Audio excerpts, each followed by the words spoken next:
shows across the VOP network, and she's decided to grace the airwaves and my show with her presence again. Welcome back. Truly, we appreciate you coming back on the show. Hi, guys, and thank you for having me back. I'm excited. This is awesome. I love having repeat guests. We can continue conversations and we can build up more of a rapport as we go on. Some big news in this. Absolutely. We have something that the Biden administration is trying to push out that I'll be bringing to everyone's attention. Been dodging a couple mainstream media stuff so that way people won't get mad at it. We got some more COVID griping to go on about. And we have an interesting conversation I want to have about OnlyFans and what is the future of sex work in our society and how is that going to coheve into our already existing workforce. First, how you doing tonight, Truly? Thanks for coming on. I am doing great. Thank you. And again, thank you for having me. How are you doing, Drew? I'm doing just fine, thank you. Pleasure's all mine. It's a little bit rainy and crappy out where I am right now, so I'm just kind of living Please the send some of weather. it this way. Yeah, We'll give me take some some of that weather rain. over there. Oh, we've had plenty in the past few days where it's not going to stop. Hopefully, it doesn't rain too much tomorrow. Tomorrow being Halloween. Everybody, all of our listeners watching VOP and Political Zoo, wish you a fun and safe Halloween tomorrow night. Yes, definitely. So exactly. So while we're talking about getting in costumes and clowns, President Biden has announced that there is a possible bundle given to illegal immigrant families that were separated during the Trump administration. President Biden announced he wants to give $450,000 per person in any family that was separated while getting to the country illegally under the Trump administration. Yes, yeah, per person, per family. We just debated over raising the debt ceiling, and that was able to get through. It's pretty apparent that the government has no money to support infrastructure and other things, and yet we're going to throw millions of dollars into this new payout for illegal immigrants. Truly, what are your thoughts on that? Wow. Okay. So Mm-hmm. I got separated during the pandemic from people. I need 450,000 too, please. Yep, And then you could just put that over in the VOP bank account for us. Thank you, President Biden. that's right. Because this is ridiculous. So you're just going to go give all this money that our country doesn't even have anymore. Mm-hmm. Because if you think about it, China is the number one country now. It seems like they know how to make the money, they know how to make everything that's going. And here we are, the laughing stock. The once great country of the United States of America is now the laughing stock. And they're going to put us in more debt and start taxing us even more because they're already starting to do it in California. They're already raising taxes like crazy down here because they have to make all that money back for all these stimulus checks that they provided for everybody. And now, oh, well, we Elaborate a didn't little have enough more on money. that, Okay, so I was because you are over in the West Coast, correct? correct. I am Okay, yeah. So actually tell me in more about that. California. What's more taxes that you've been noticing going on out there? So one of the first taxes that we've noticed is gas tax. Our gas is Hmm. 450 in some places, and in one spot of California, it's 750 a gallon. Can you Yeah, repeat that? 750. I wish I could make this up, but I am not making this up. It's just in one tiny little town. They can't afford to get everything. Everything's not shuffling through like it's supposed to be. There's shortages. Obviously, there's shortages everywhere right now, but right here in California, it's been really bad. And so now we have the gas tax. And now they decided it was going to be fun if they could throw in a tax for mileage tax. So you drive to work and it's 6 cents to the mile that you have to pay every month. So people were doing the math. Some people even came up with the math as it's going to cost them $1,500 just to get to work and back every month, just with this new tax $1,500 just to go to work. and back every month because there's every mile is 6 cents a mile, 4 to 6 cents, Now, and what they're is the starting to. California minimum wage? I believe it's 15 now. I believe it hit over 15. They said that they were actually raising it to like 16, 17. So it's somewhere between 15 and Okay. 17 that I know So of. let's go with the estimate of $17 an hour, right? Right. That's And around $500 a week, with 2 grand a month. 3/4 of that income is expected to be taxed to people who have to drive an extended travel to work. mhm, and that's not including your state tax, that's not including your federal tax, That's that's not including anything unbelievable. else. When any politician says they're going to raise taxes on things like this and they say they're doing it for the little guy, please know they're more full of shit than a pig pen. Yep, Because all that's doing is and squeezing the low and middle class workers to the point where they're going to have to spend all of their hard earned money on mileage that they can't control, on something that they are trying to do to absolutely, live. That's absolutely, they're unreal. now another thing that we've noticed that has inflated highly here too is Hmm. housing. So what used to be you could get a like 2 bedroom, 2 bathroom house for a couple 100,000. The cheapest one Hmm. that I found for a 2 bedroom, 1 bath house, no property to it barely, was $850,000 here. Wow. Food has tripled. Oh, and they're taxing a lot in food now too because of the shortage. So food That's has right. tripled and inflated extremely here. It's not like it was when you could go get a can of green beans for 50 cents a can. Now it's like 2.39 for green beans. And that's And going to also be $100, screwing over. Yep. uh-huh. $100 gets what? $100 didn't get us 3 full bags of groceries. Wow. Yeah. Wow. Absolutely absurd. Now, to be fair, California is a high taxed area, Yes. so it is the kind of the extreme. But there are a lot of people in California, as well as a lot of poverty, a lot of Yep. areas that won't be able to support that, and we're going to see firsthand the absolute abusive tax policy on the middle and lower class. There are more Mhm. people in LA County than there are in 43 states in the union. And they're all part of this massive tax overhaul to the point where if you're working a minimum wage job, most of that will be sent over in taxes, Yep. not even rent, not even food, taxes.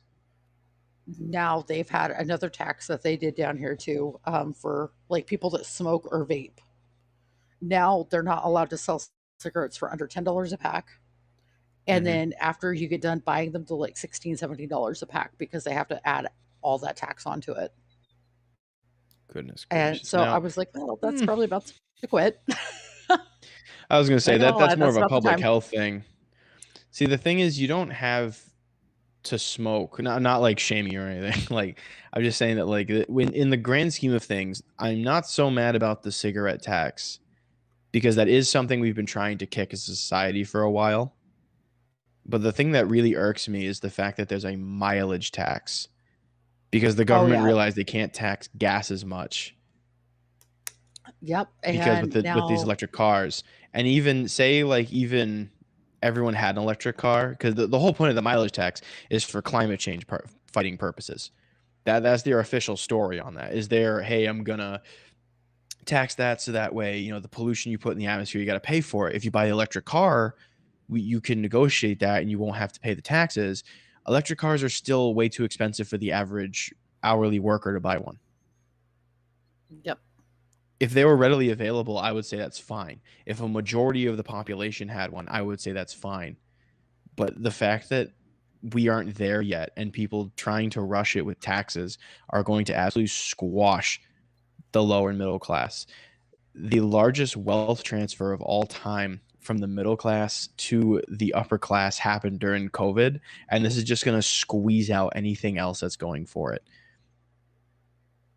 Anything that's going to be left to the scraps of the people that work the jobs that upkeep society. And on top of that, with all this tax stuff that's squeezing all these low income people that don't even live in our country, that were not born here, do not have our values. If their family was separated trying to illegally cross the border, they're going to get Mhm. millions of dollars in payout. Yep. And then here we are. Millions. Yep, exactly. And then here Yep. we are suffering. And that's one thing that I don't think. the politicians are really thinking through, or if they are thinking through, they're going to think that they are like the ultimate savior for, oh, we're the good ones because we're helping people. To me, it's not about if you're helping or what you're doing to, for me, it's you need to take care of your country first. You need to take care of the ones that Mhm. have been here first. There are veterans going without insurance and health care. There are disabled people going without insurance and healthcare, seniors that are retired that are having trouble with healthcare and other services. But yet you want to take $450,000 and just say, "Oh, well, we're sorry that you got separated at the border. We know you came over here wrongfully, but here's the money. Please Mhm. forgive us and come to our country for free." Yep. It's ridiculous. Unbelievable.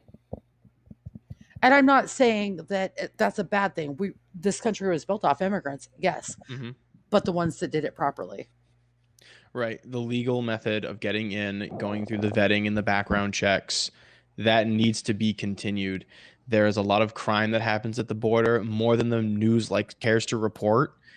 The largest criminal enterprise of our generation is human trafficking. And a lot of that happens at the southern United States border from Mexico up. And Trump said it best. There's these people called coyotes that will smuggle people across the border, whether it be to a place where they can live or they're just smuggling people toward where they're paid to smuggle people. Along with taking payment, they will do whatever they want to the group, knowing that they're their only way in. There's a lot of rape. There's a lot of killing. There's a lot of awful things happening to these people trying to make it across the border illegally.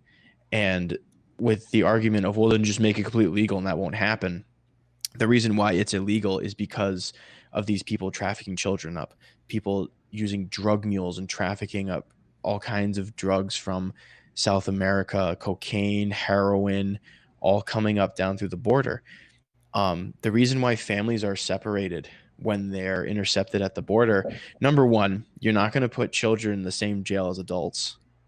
And number Right? two, when you have an adult and a child caught being at the border illegally, they have no paperwork, they don't speak English, nothing, how do you know that they're related?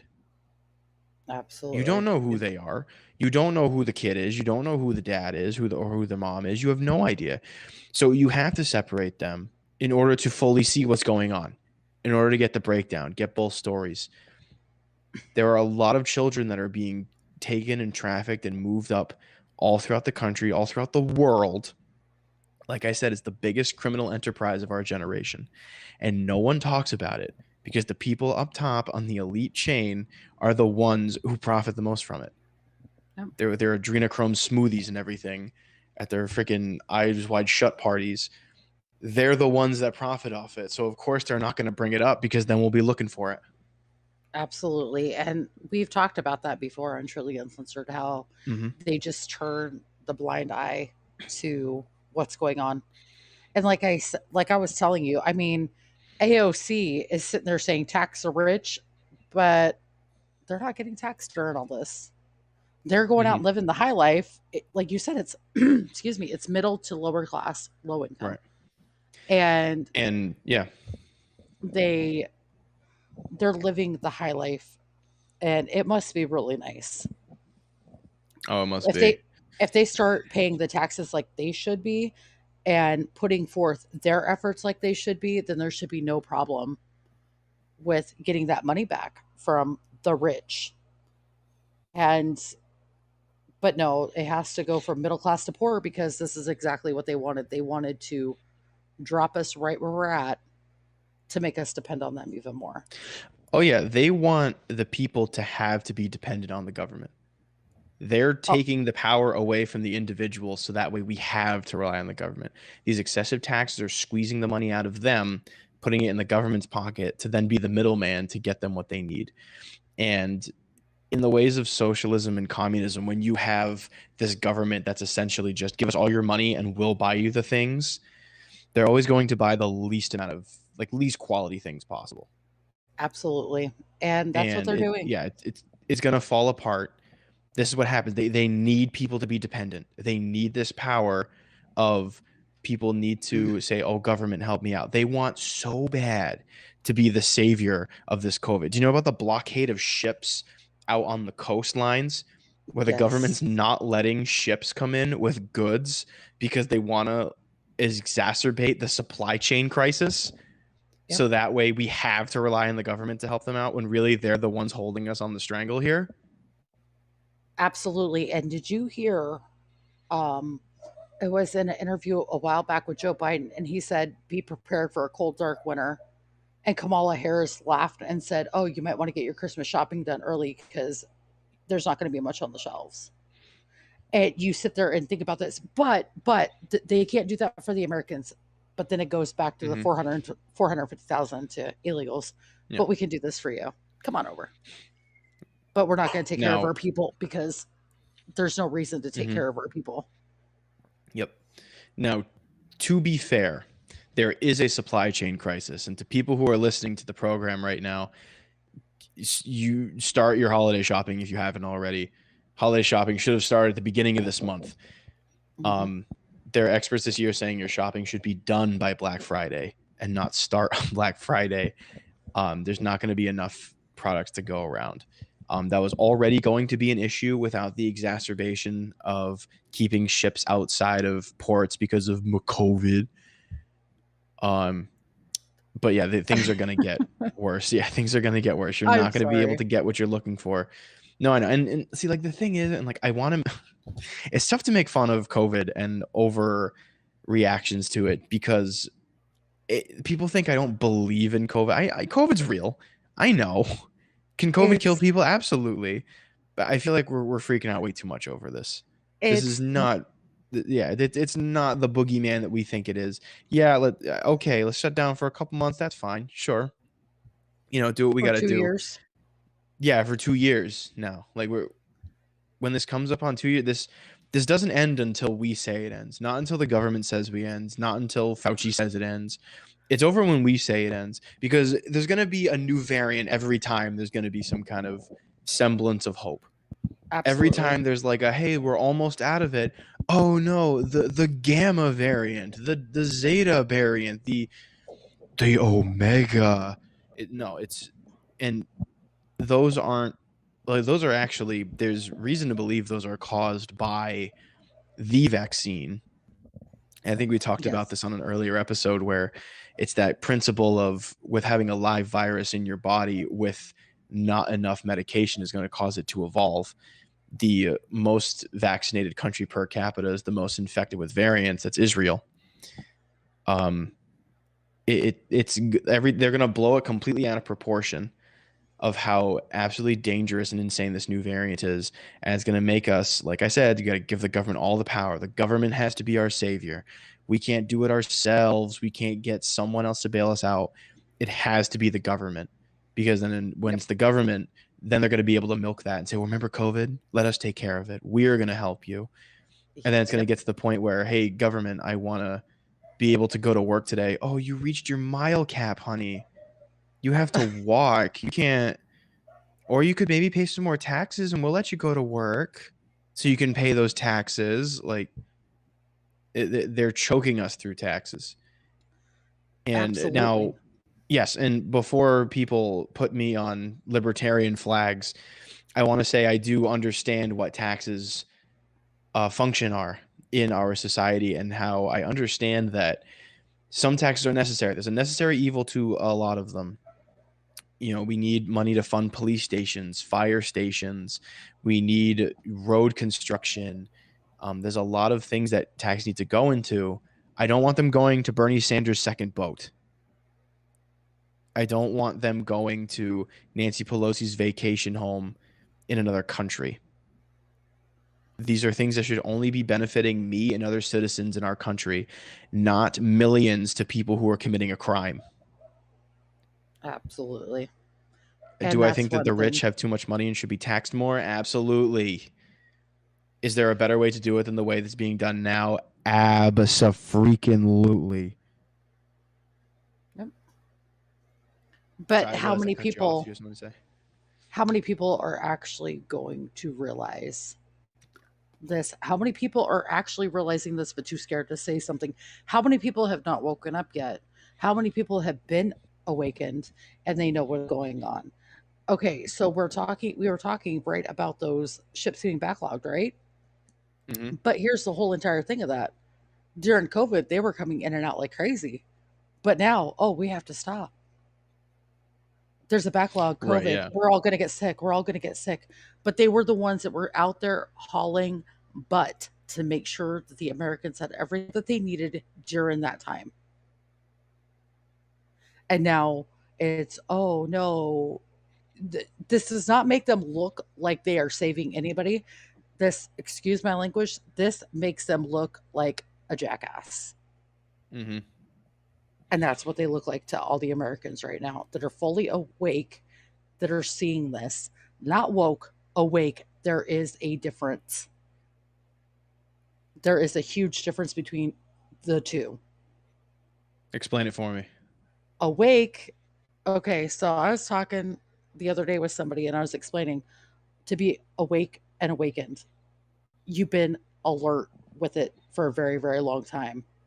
So, and to woke, you're just there, just like, oh, we're going to go cancel culture because of this, or we're going to do this because of this. We're woke. Oh, you're not woke. Well, I mean, you are if that's how you want to explain yourself.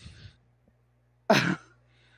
First off, that's all dumb stuff. Secondly, to be awakened, it has to be for a while. To be woke, you're just now waking up to the idea, but you're not fully awake.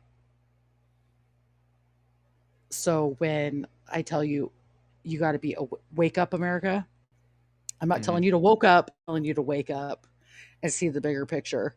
Not sit here and cancel culture and sit there and be like, oh my gosh, my dog looks cute in a tutu, but they want to cancel my dog now. That's being Mhm. just absolutely ridiculous. There's a difference between being smart about it and being ridiculous about it. Be awake Mhm. about it.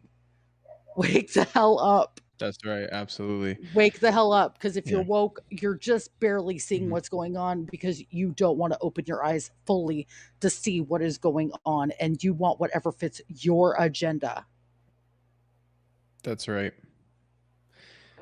We've kind of been conditioned in our modern society to where doing something is doing something behind a screen, is managing this cancel culture, it's leading charges and hashtags, it's doing your part so you're a small cog in a machine that's building and doing more than what you're doing now, which is all well and good and fine for certain social issues, right? Being able to go and protest and freely speak online, getting on a soapbox and saying what's wrong and having people listen to ideas and spread them. That's what we're doing here. That's completely Absolutely. fine. But the general people have an idea that the only thing they can do is stand up on those internet soapboxes. And a lot of people don't want to go out and get their hands dirty and protest. They'll be big behind the screen because they're safe and protected, but everyone wants someone else to then risk themselves to go out and help out.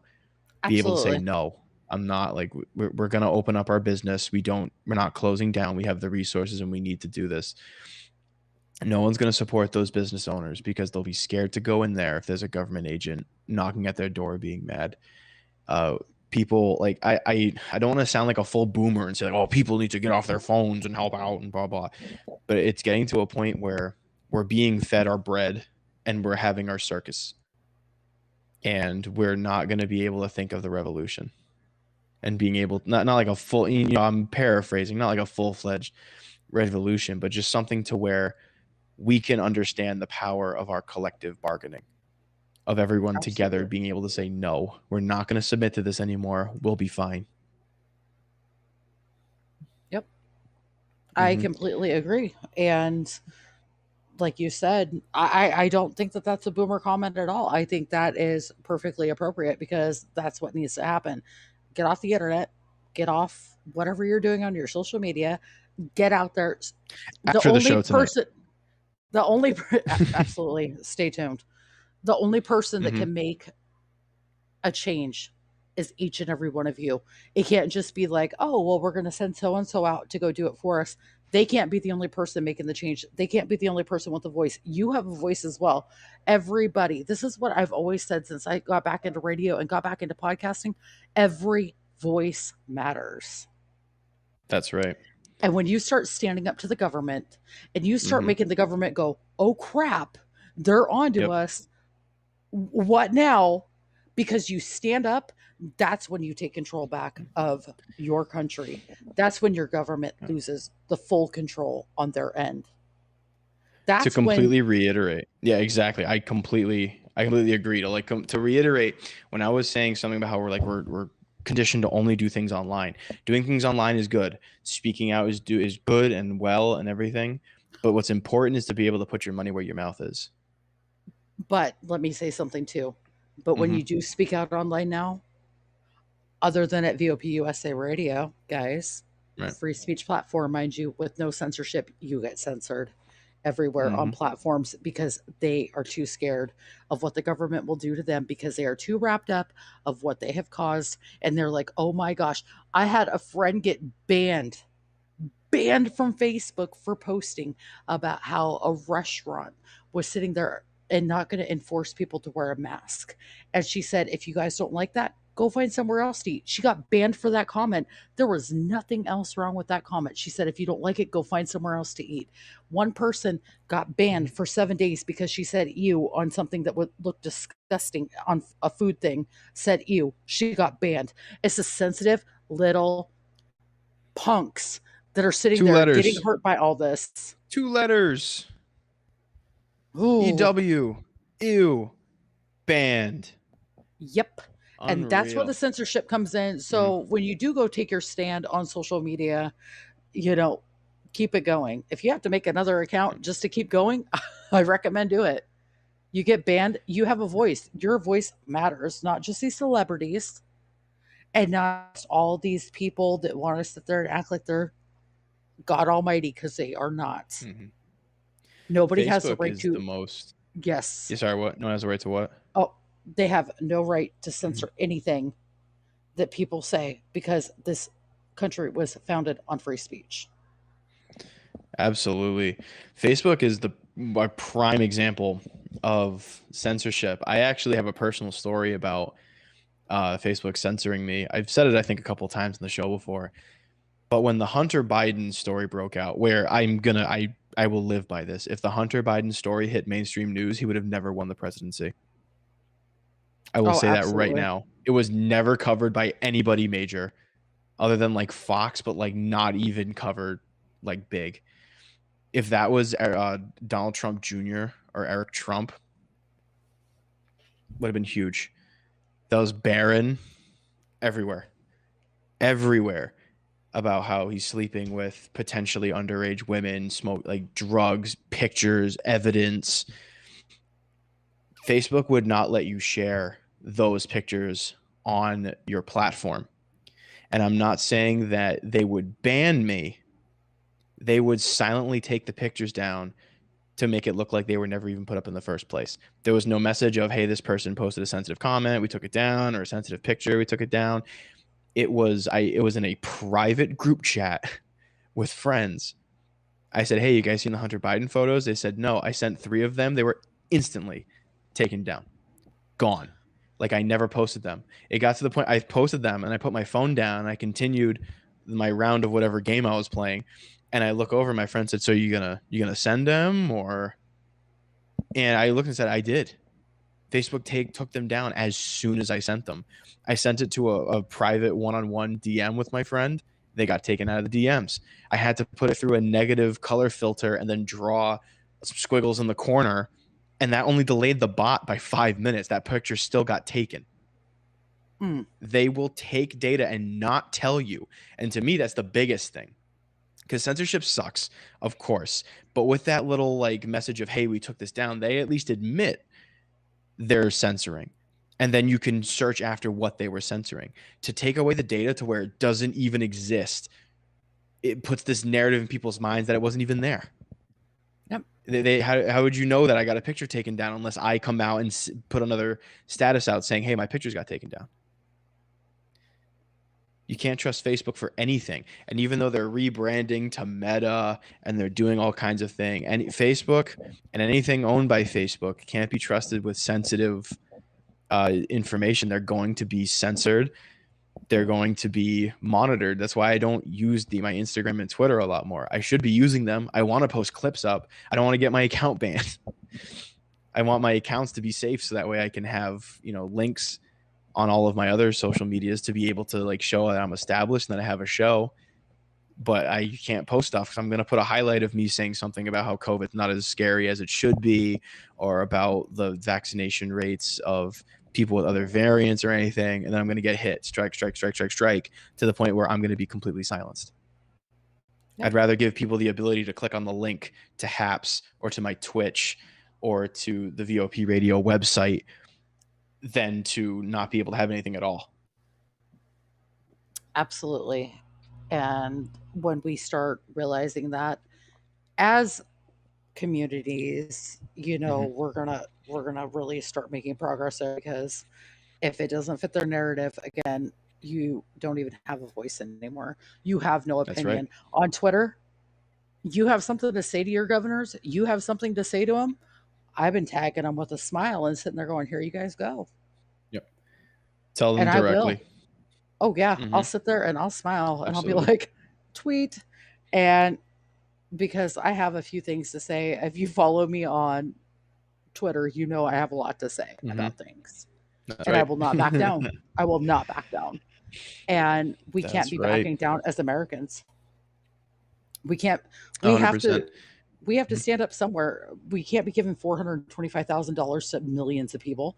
We don't have that. Yep. We can't be sitting here getting taxed up the yin yang because the government decided to shut us down and their plan has gone to crap. And they're realizing people have caught on to all this. Mm-hmm. And the biggest, first and foremost, is don't let yourself get censored. Stand up for yourself. Stand up. It's right. It's hard. It's scary. You don't want to get banned. Mm-hmm. I get it.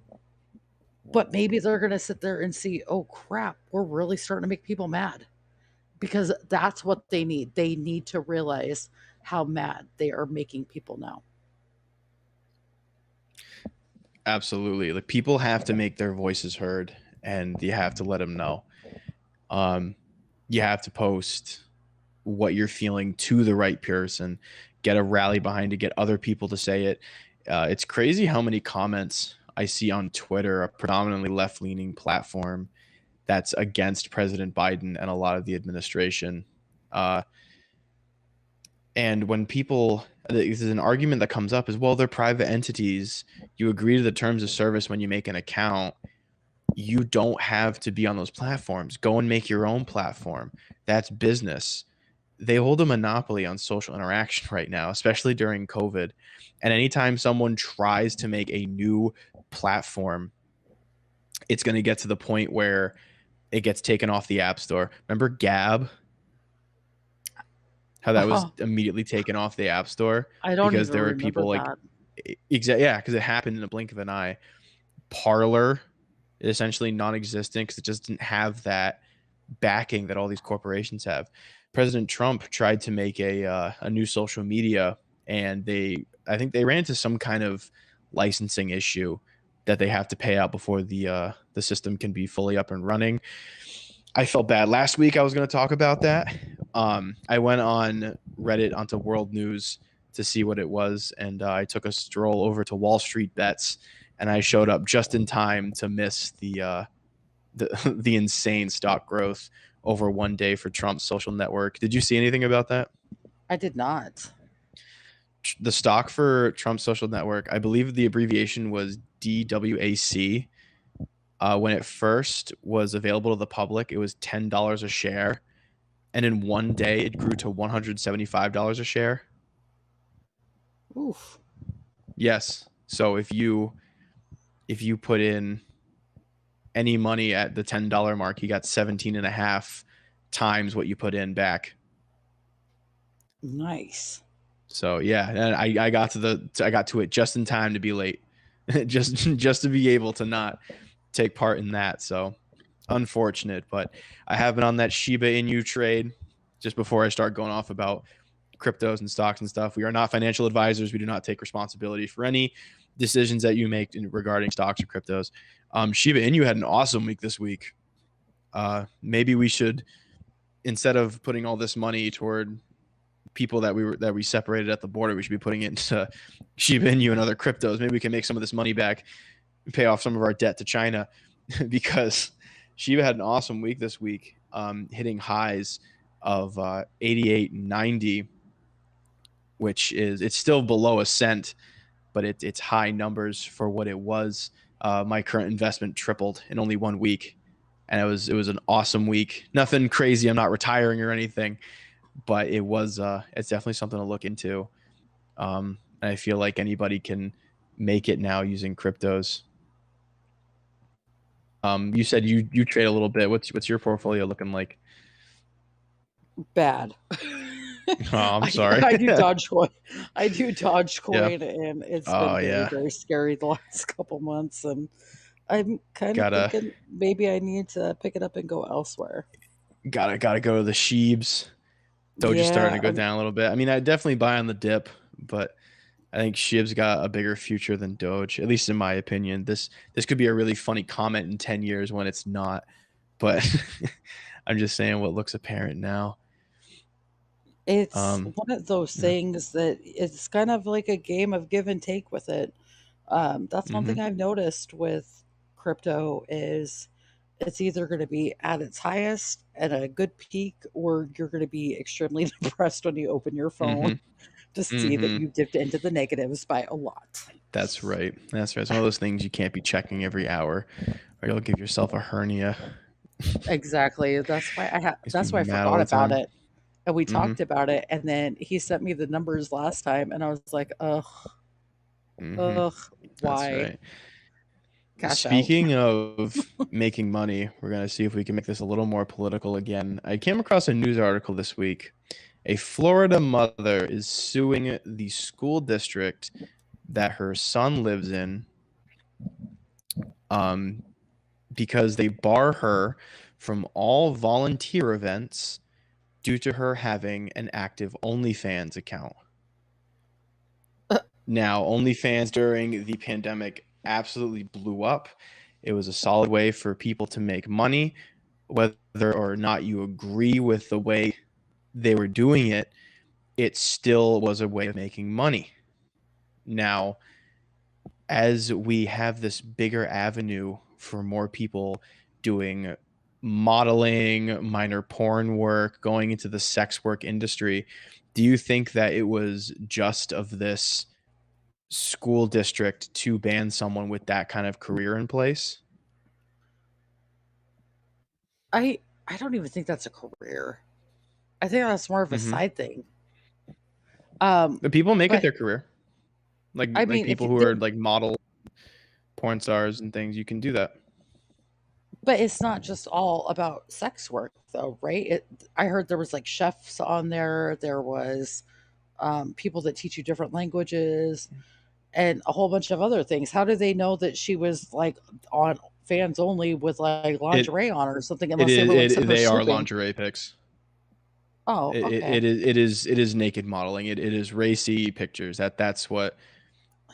Yeah, it wasn't like she had an OnlyFans and no one knew what was on it. She has other social media, and it is a sex work account. Okay, but was she harming anybody? Were any kids hurt? I mean, was that was it just mad wives mad at their husbands because they're like, oh, we went to this PTA and we found out about this, and Mhm. they're on her OnlyFans page when the wives come home? I mean, what I need to know more, I guess, because from my understanding, there's a lot of different things that go on OnlyFans or fans only. Mhm. I've never OnlyFans, yeah. been.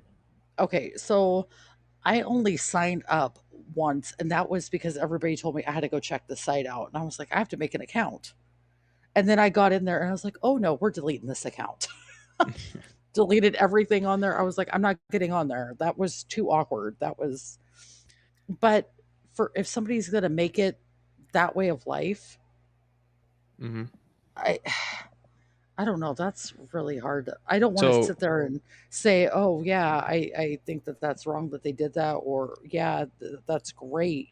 Keep going, female power."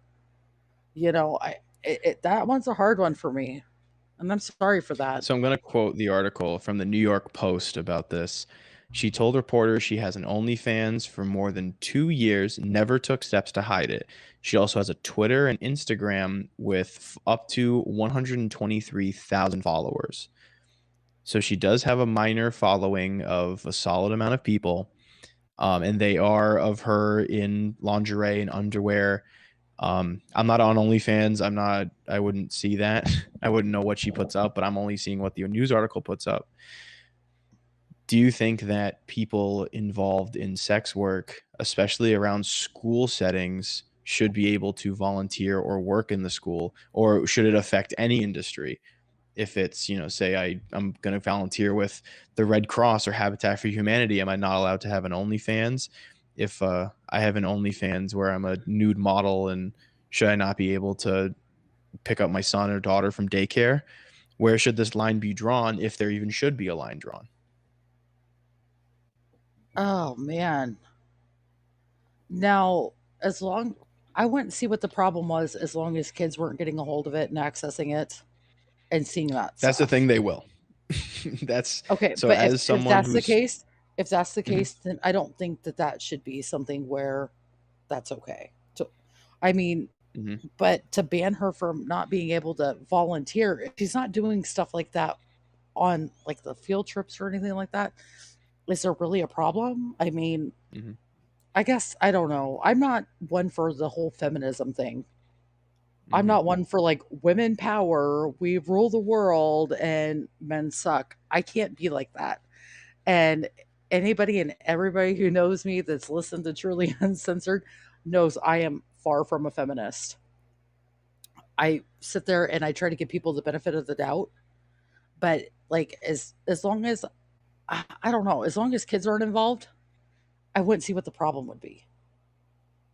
Because if you're doing it for a job or something, there's people that have jobs and this is how they make their money nowadays because this is the easiest way to make money for some of them. I've never mhm. been in a scenario like that, so I don't know. Um, how do you feel about it? Do you feel like that would be weird? I mean, So the argument that I would have against letting her volunteer or do anything near the school is that it would be a major distraction, and it would be something that would definitely make the air uneasy. You know what I mean? As much as the administration could be cool with it, there are going to be people around that aren't. And I understand the argument of, well, if people don't like, there are a lot of people that don't like gay people, should we bar them from volunteering? No. But what I'm saying is, in the age of the internet, when you have these pictures, number one, nothing truly gets deleted on the internet. So even if at any point she decides, like, I don't want this, or she finds out that someone in her kid's school has it, they can't fully delete it and take it off, especially if they're paying for it. In the age of the internet, too, especially when someone gets traction or any kind of notoriety on any website that involves OnlyFans or Patreon, there are going to be forums with leaks. As someone who's been heavy on the internet, I go on 4chan all the time. I go on the poll board, the B board. I'm all over the place. I go around. I like the internet and internet culture. People will leak things unasked, unprovoked. They'll just say, "Hey, does anyone want the newest set from Belle Delphine or any other hot model at that point?" Hot being like popular, not attractive. I don't go on OnlyFans, mom. Um, she's like, wait a it's second. yeah, the it's going to be something to where when one person has it, everyone can have it, especially in a school setting like that, to the point where it would it would be something to where someone's going to bring it up. Someone's going to be a jerk that's going to walk into her face and say, "Hey, wait, is this you?" Or go up to her kids, "Hey, is this your mom?" And then pictures of them, show the pictures around, and it will get to the point where it's going to cause an issue, and it's going to have people distracted. It's gonna cause people to act inappropriately. How many creepy middle-aged like dads are gonna come up to her at events and start hitting on her or doing things to derail volunteer events because you see what she has underneath her clothes? Yeah, You know what I mean?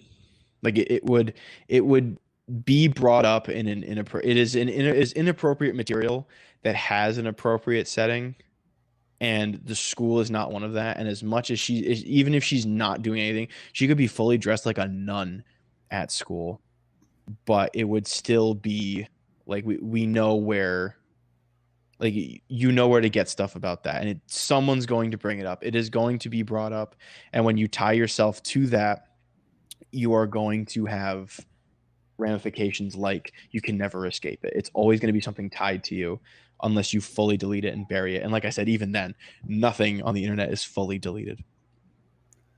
So it'll like get I to the said, point where it'll cause an inappropriate outburst of some kind.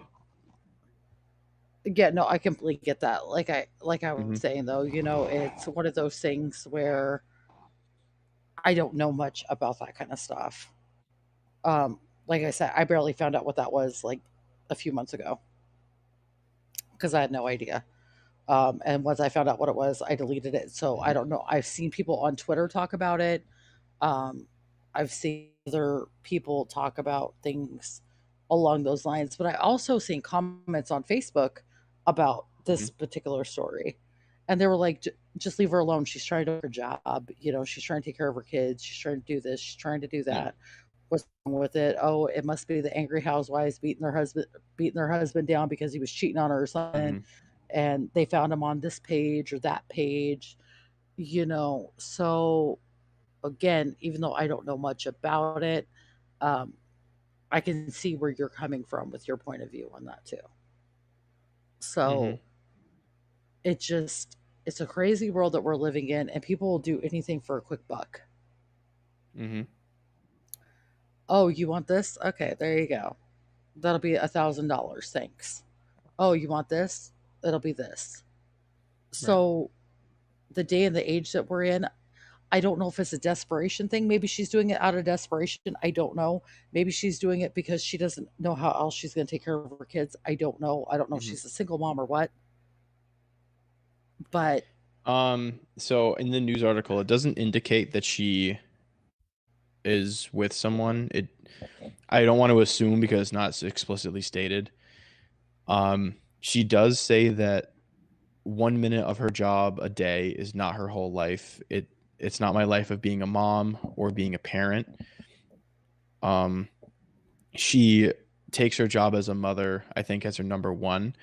But with 123,000 followers combined on Twitter and Instagram, and over on her OnlyFans, where she does charge, I believe it's, hold on, it's like 18.99 a month. And do they give analytics? They don't give analytics, but yeah, so this is all she has. 859 pictures and 168 videos of her on OnlyFans. So I mean, if someone's paying for that a month, she's definitely making enough to where that's her full-time job. But it is still the question of, should that be something that someone who's active in a community involving kids, should they be able to do that? The school system said she is still eligible to chaperone field trips with her 5 and 10-year-old, but she is unable to do extended volunteer work, so which how does that I make can kind of sense though? see. Well, because like I said, the volunteers are, it's going to draw in a lot of people that wouldn't normally volunteer just to go hang out with the person who they've seen online naked. And there are going to be incidences where people are going to harass her. They're going to, say really weird things. They're going to show people that shouldn't be seeing those pictures. So I don't know. It is a gray area. It's tough. I'm all for you're entitled to the work of your brow, but is sex work something that should be not brought up in the school, you know what I mean? Like in the school district? It's a really tough question. Yeah. Well, Mhm. I, Yeah, it's hard. it's It's a definitely catch not something to 22. It's where a catch yeah. 22 because they're saying, okay, well, you can come do this little bit, but you can't come do a Mhm, full volunteer basis thing. So it's kind of a catch 22. That's a sticky mhm, subject because you don't know. Like I could tell you, probably a lot of the feminists out there would be like, yes, that's woman power. And I have seen that from people, believe it or not, on mhm. Facebook that are thinking that this should be an actual job and they should get paid for it. Well, But in they my do. opinion, She this is makes yeah, she definitely but makes a lot of money if she's charging that per month, and it's to the point. So if she has like 120,000 people on her Instagram and Twitter, it may be like a rough estimate. Let's say around like between 5 and 10,000 people subscribe. 5 and 10,000 times 18.99 per month. She's living fine. And judging on the pictures that were submitted for the news article, as well as her linked Twitter and Instagram, she lives in a pretty solid house. So it's safe to say this is her job and she makes a decent amount of money from it. huh. Well, I This is mean, I like guess probably her full time job, as there are a bunch of people who are. So I guess that's a fun thing to mhm, do then. I've got nothing for this, and believe it or not, normally I'm the one with the big mouth and opinion on everything. mhm, But I've never seen a situation like this before, where they're like, "Oh, well, yeah. you can't do this because you've done this," or you know. So this is a totally different situation. No, I definitely feel like this will be more of an issue going forward. I feel like this is the first of many, or at least the first that's gone national, because there are going to be, especially after this pandemic, where a lot of women turn to OnlyFans as their exclusive method of work. Um, there's going to be more and more kids that are going to be being made because sleeping with people causes kids. You know, when you're in a line of sex work, it's safe to assume you're a sexual person, right? And I know I'm a bad person for assuming that people who work in sex like to have sex, but that happens. And there's going to be, when they're going to grow old, they're going to have kids. And then it's going to get to a point where, in a school system, someone's going to figure out, hey, do you hear about Jared's mom? She had an OnlyFans. Look at all of her stuff. And then that's going to lead to a big distraction. It's going to be tough on the kids. It's going to be tough on the school administrators. It's going to be really tough for the class. It yeah, I don't think it should be the like school's responsibility more or less to like be able to contain that, to be able to like say, hey, this is what it is, knock it off. Like I understand it's like, hey, is what it is, knock it off, stop it. But it's touchy. It's a touchy subject. I mean, pun intended. Yeah, I got that. I like that. It's kind of, yeah, it's tough. It's something where it's like, should that be around? There's a lot of problems that's going to cause. I don't think it's not an issue of like I'm keeping women down, or I don't want sex workers to succeed. It's you're bringing it into an area where it's children, and there's also like it's gonna follow you wherever you go. When you're meeting a new adult, what's the first thing you always ask them? Hey, what do you do? You know what I mean? Like that's just like small talk, just to get to know the person. And when she's like, "Oh, I'm a model. I have an OnlyFans. You want to subscribe?" Because you always have to plug your own. You have to plug your media. I do that all the time. Whenever people ask me what I do, I always say my day job, and I say, "Oh, and I do a radio show on weekends. Check me out on Haps or on Twitch or on Facebook VOP Radio." I always say that. You always want people to come by and support you, so you're always going to advertise your OnlyFans, and then it'll get to the point where now it's gonna get out and it's gonna leak, and it's just gonna be a whole host of problems. It just looks messy and sticky to me. If anybody watching in chat has a different opinion, I'd love to hear it. Someone ripped me to shreds about how I'm sexist and how I don't like sex work or whatever. But yeah, I genuinely think that it's probably a good idea for her to not be active in any PTO or I don't volunteer necessarily think programs it's being involving school. sexist, though. Hmm. It's not being sexist. Well, the I vast think majority of models that that's go your on solid OnlyFans are opinion. women. So you know, no, that is like that. The statistically, a vast majority of the people on OnlyFans are women models. Usually not safe for work, naked, lingerie, lewd. So like, a vast majority. So me saying that like that's not appropriate is certain people could equate that to I'm saying women being free to choose as being totally sexist, man. Like I could see that argument or like someone making that argument. So I would just love to hear it from someone else who vehemently disagrees with me. Yeah, it's I don't know. 100%. Yeah, Like I said, it's tough. I'm not a Hmm. normal woman when it comes to that kind of thing. I'm not. Hmm. I I still feel like I live in the 50s a little bit at times. The woman Yep. takes care of the house, cleans, does things, you know. Hmm. Don't get me wrong, I used to have my party days and everything when I was younger, but it's Hmm. like you grow up and there comes a certain point in life where you grow up and you have to take on responsibility and you have to do things.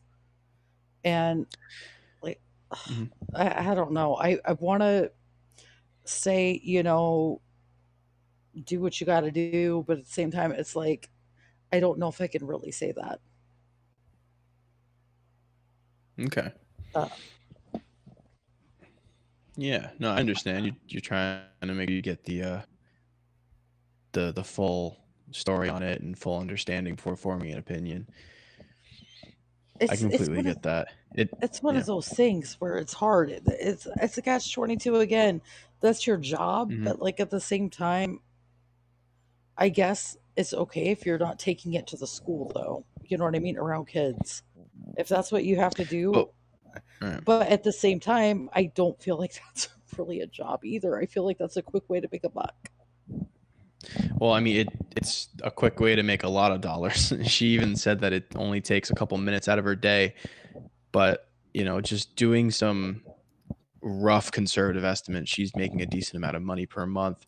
She's definitely able to feed her family on her income alone doing this. Um,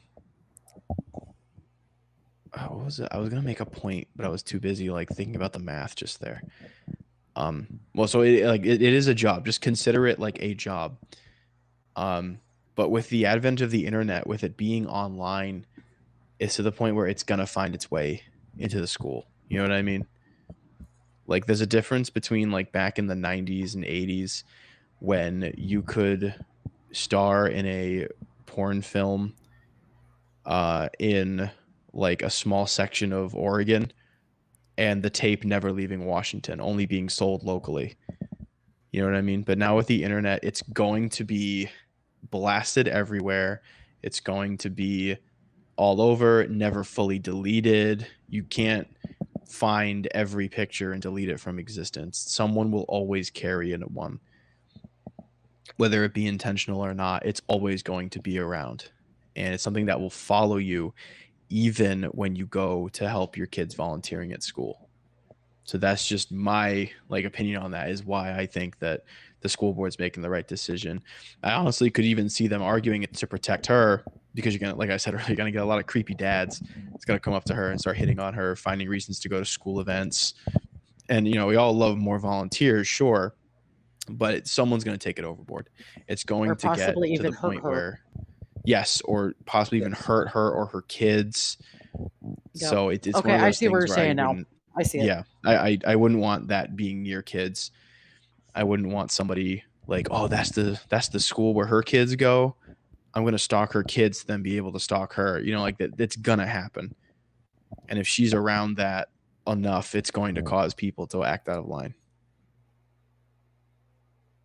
So Yep. that's in my opinion. And you know, No, you models made a this, really great models that, point. all that. Yeah, it's tough because there are no people who are very like sex work is work. It should be treated as whatever. Why is there a stigma? Like I know people who are like that, but I understand that not everyone is going to be like that, and they're going to be weirdos. There's always weirdos, especially when it comes to girls. Girls could not even be modeling or doing anything suggestive, but there will be guys who'll take it too far. Absolutely. Hmm. Absolutely. I agree. Yeah, it's Yeah. weird, man. Like I said, people have made a lot of money, especially with the beginning of COVID. OnlyFans blew up because people couldn't really go out and do anything. They couldn't work. So a lot of young ladies realized that they could use their body, they could sell their body online and make some money on it. But also, the common thread among the biggest OnlyFans models is that they realized, and this is also what Hugh Hefner's thought process was on the foundation of Playboy, was that you're not paying for the sex show, you're paying for the interaction with a good looking model. And OnlyFans lets you DM and talk to people. There are messages where they're like, hey, baby, hope you like this set. Feel free to support me. And with COVID and people not being able to go out, people are starved for affection and attention. So this had a perfect feedback loop of people not going out. So then you'll either buy someone's OnlyFans or use their OnlyFans like to sell themselves, and it'll just go in a circle and a circle and a circle. Do I support it? Not necessarily. I understand modeling's artwork, and I like, if I like cosplay models. I don't like the NSFW stuff. I'm a big anti-porn guy. I'm not like, porn is a genuinely evil industry, and it's something I will always speak out against. So I'm not into anything that bolsters or hypes up the sex industry that we have going on. But I do understand the science behind it and what goes into it. You have to know what you disagree with. You know what I'm saying?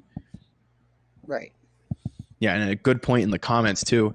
It's a good hustle, but you don't know the future reputation later when you're in a future of a 5 year, 10 years plan. So that is completely true. Say the OnlyFans bubble kind of fizzles out in the next 10 years. Remember the big panic where I think it was like August, OnlyFans said they aren't going to allow any explicitly sexual material. Now, that wasn't a big deal because a lot of these OnlyFans models are like only solo naked shots at the worst. And that wouldn't have been banned under this new policy change.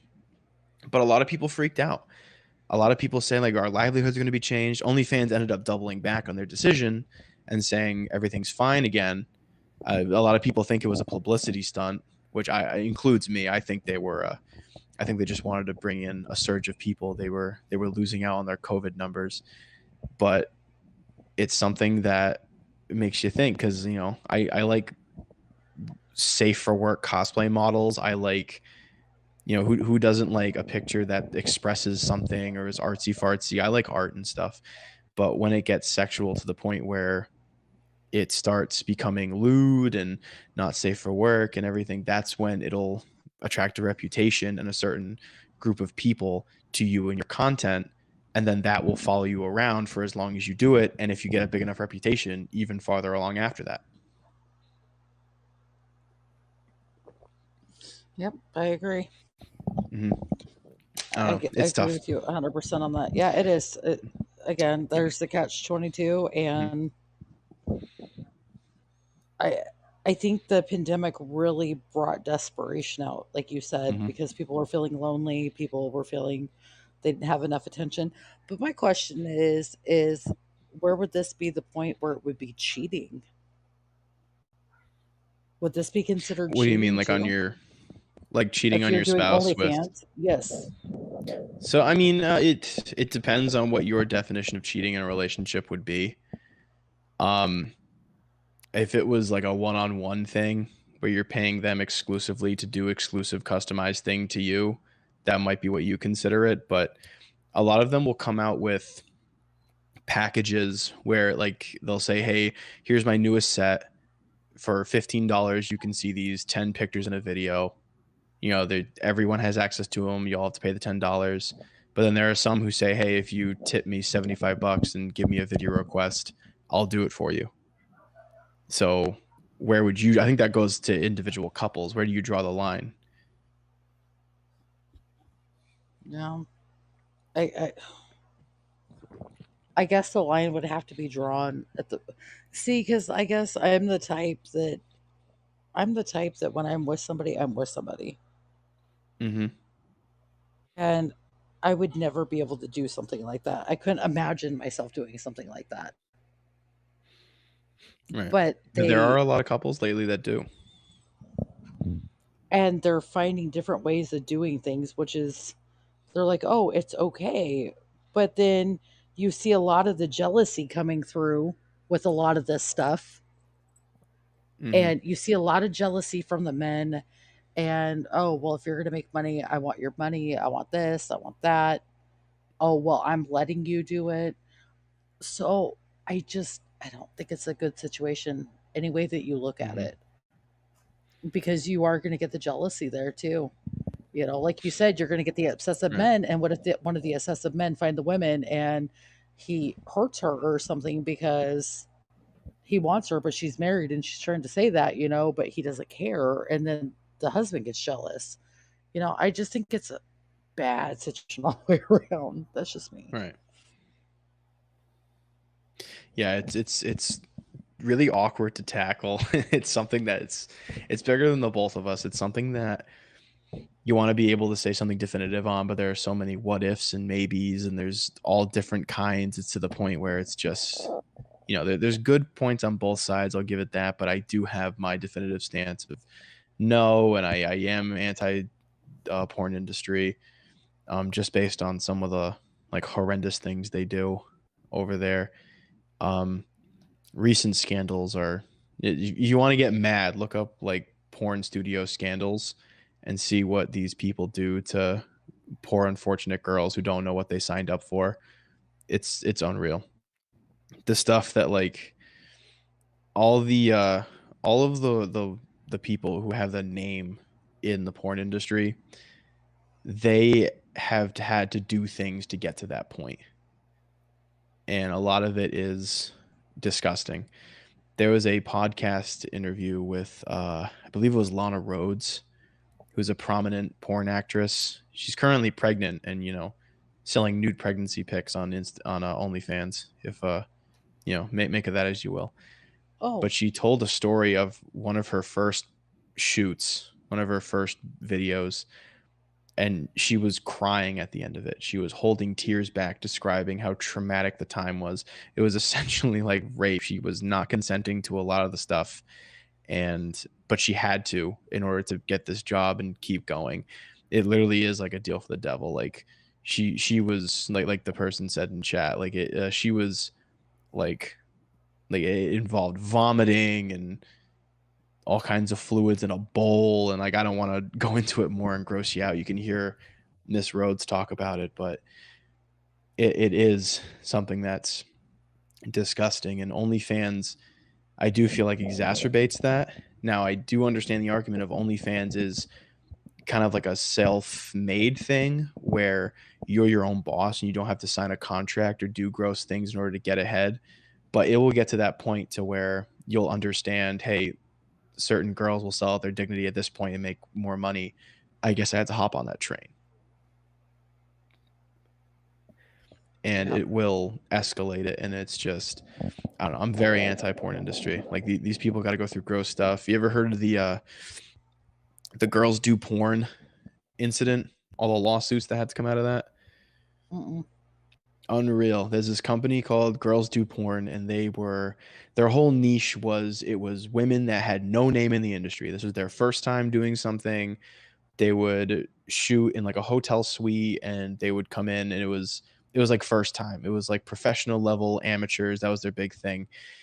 Found out later that they would target women who are amateur models or maybe thinking of getting into the industry, and they would let them know they were going to give them an opportunity. They were going to do some tasteful swimsuit shots or maybe some nude stuff with professional model photographers.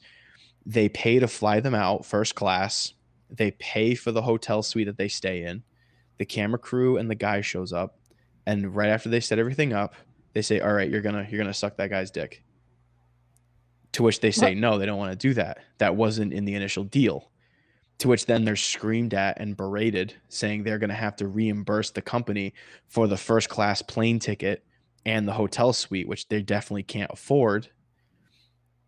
And they also convinced them saying, "Hey, it's only going to be marketed to people in Australia. No one you know is ever going to see this. Don't worry about it." They go through with it, and then they put it on the internet that's available everywhere. And there have even been cases of them dropping off copies on CDs in their parents' mailboxes. Like these people are gross, and they were taken to jail. And I think the three top executives are in jail for, if not life, like 40 years. They're in jail for a long time. But this is a scandal that went on for years, and it's something that I don't doubt other studios are doing. And the coercion and the baiting and treating women like shit, trafficking them, like borderline raping them, that goes on daily. And it's an awful industry. It's one that I wish truly burns to the ground. And it's funny because there is kind of a monopoly too. If you ever look into it, one company all owns all of the really big porn sites called MindGeek. If you ever want to look into a slimy corporation that owns and does some really shady stuff, look into MindGeek. And I'm aware my credit score is about to drop by 50 points, but it's not a great company. It's something that I'm always willing to speak out against, but it's ingrained in the society, and sex work is more accepted now than ever. So it's something that's not going to go away. So a big debate question is, should we embrace it or should we not? And I say not. You know what I mean? I don't know if you have any like passionate opinions on it, but I'm very against the porn industry, and but hearing like the horror stories that come out of it, I never want anything like that to happen to anyone else. I've never even really heard Hmm. stories like that or whatever. Hmm. Um, Again, I'm not like under a rock or anything. I'm not one of those people that like is very social with things. I get online, I go to my Facebook, I'll go Google things here and there. Somebody tells me to go Hmm. Google something or do something like that, but I had no idea that that's what they do there. Oh yeah, it Um, goes on, and it's something you have to look into. It's something you have to know is going on, but it's nuts. It's an absolutely insane industry that it's just evil, pure evil. I I was I'd always recommend think I using always career thought paths. I always Hmm. thought that people did it just because they enjoyed it, not because they were scared into doing it. See, some people do. There are some people who, and like that you can't apply a blanket to everything, but there are some people who are willing to do everything and anything sexual. There are people who are cool with drinking all kinds of disgusting fluids and doing whatever. Like there are people who are okay with that, but a lot of the people have to get coerced and borderline forced into doing something like that. And that to me is what's disgusting about it. Truly, Yeah. truly is Like an it's affirmative, not your name. yes. Oh, okay. I was like, it gets so confusing sometimes. I hear truly, and I'm like, yes, and then they're Hmm. like, not you, and I'm like, oh, Congratulations on your seltzer brand, by the way. Good for you. oh, hey, I seen that the other day, and I was like, hey, check it out, check it Yep, out. your I'm not a seltzers. drinker. I'm not a drinker, Hmm. so I walked by it though, and I was like, oh, check it out. It's got my name. Nice. Got your own Trulies. That'd be a funny picture. Truly drinking a Truly. I'll have to hold like a can with my mask or something next time. But then Yes. everybody's gonna be like, I thought you didn't do that. Isn't that alcohol related? Yeah, it's a hard seltzer. It's about as strong as a beer. It's not Yeah, like okay. crazy, but yeah, it's a hard cider. It's a, not hard cider, Because excuse me. It's a hard seltzer. you said seltzer, and I was like thinking seltzer water, and I was like, wait a second, no, I think it's alcohol because I see it a It lot is, on yeah. commercials. Yeah, it's a hard seltzer. I think it's 5%, I believe. Yeah, see, that's still too much alcohol for me. I haven't drank in years, and that's how I prefer to keep Nice, it. I good for like you. the sober thing, and it really clears your head to know that you're in a clear mind and not an alcoholic Hmm. state of mind. So, but I'll definitely have to get a picture holding a case of that one day Yep. just so people Some can see it. And I'll Trulies, have yeah. my mask on. Truly doesn't support Trulies, but you know, They have it at any liquor store. A lot of like Targets too have it, like Target, Walmart. It's very popular. yeah, the Truly and grocery White stores I've Claw are seen the it. big pioneers of the brand. I've heard a lot about White Claw. Again, never Hmm. tried it. So It's the same thing. It's flavored hard cider. Hmm. Yeah. Well, you know what? I don't even think I've ever tried hard cider. I mean, seltzer, I don't know, I keep mixing them up. They I I'm sound the I same. don't live under a rock. I promise, Yeah. guys. I do not live under a rock completely. I used to drink a lot, but I don't. I actually turned around and started going to church, got sober, Nice, good and for you. changed my life around. Did a complete 360. So now it's like even the smell of alcohol, anybody that's been drinking it or I smell it in the air, rubbing alcohol, I instantly get sick. And I'm just like, no, Nice. Hey, good for no, you, that's definitely not easy to do. it's not. And it was very, very hard because um, I used to be in the film business and I'd like to drink with Mhm. everybody and I'd like to go out and party with my friends from the movie sets and do things like that. And then after a while, I just like, enough is enough. I can't be doing this anymore. And that's when, excuse me, I started going back into church and I started getting into things and I just said Mhm. enough was enough. I came close to dying like 8 times drinking and that was just too much. So, so if I do sound oblivious to alcohol, I am sorry, guys. Don't know No what the worries. newest is. I don't know what the newest is because, again, not a drinker, but I do definitely need to get a picture with that Truly box. That would be funny, you holding a can of Truly. I'm surprised you haven't made that joke yet, that's really funny. It's weird because I actually Mhm. just seen him for a few months ago on a commercial, and then I forgot about him, and then we went to the store, and I looked over at my better half of me, and I go, "Look, I'm on a box," and he's just like sitting there laughing, and I was like, "I better not say that any louder," because he has fans that are down here, and they'll recognize voices and everything, and I'm like, not going to say that again, store, but I'm on a box. Just saying. Just saying. Yeah, And you can I got like I all said, you can get it excited. at any liquor store, it's very popular. I'll have to definitely try it. Not try it, but try to get a picture Yeah, with it. I was like that'd sitting be here funny. talking about being sober, and I'm like, Mhm. yeah, I should definitely try that. No, so it Yeah. it's one of those things though, and that's another thing. We were talking earlier about things that are being taxed, and alcohol has gone up too around here, and anything that they can just do to get that, like, it's just been crazy. But the only reason I brought that up because we were talking earlier about the taxing things, and I forgot to bring that up too. That's the government's way of getting all of its money back as well. That's And right. I don't know why I went all the way back that far, and I do apologize. Um, well, we're on the topic of it, but we're also on the topic of the porn industry, how we feel about that. If I can just say something about that, um, my advice would be if you have to feel pressured to be there and it's Mhm. very awkward and uncomfortable and they're hitting you and abusing you and hurting you, get out of there. You know, you sit there and it the world has changed so much since we were kids. And to hear Absolutely. stuff like that, like I said, I thought people just did it because that's what they wanted to do. Mhm. And I'm not trying to be naive to that, but that's what I thought. So for them to feel that way, get out. You can. And I'm not trying to turn this biblical or anything because Feel this free is to. political. This is Mhm. political. So and politics and religion, those are the two controversial things that people Mhm. will really get mad about. But like, I was We're an all about alcoholic. controversy here on the VOP, let alone the political zoo. This is true. I was an alcoholic. I used to party. I mean, I Mhm. was a big party girl.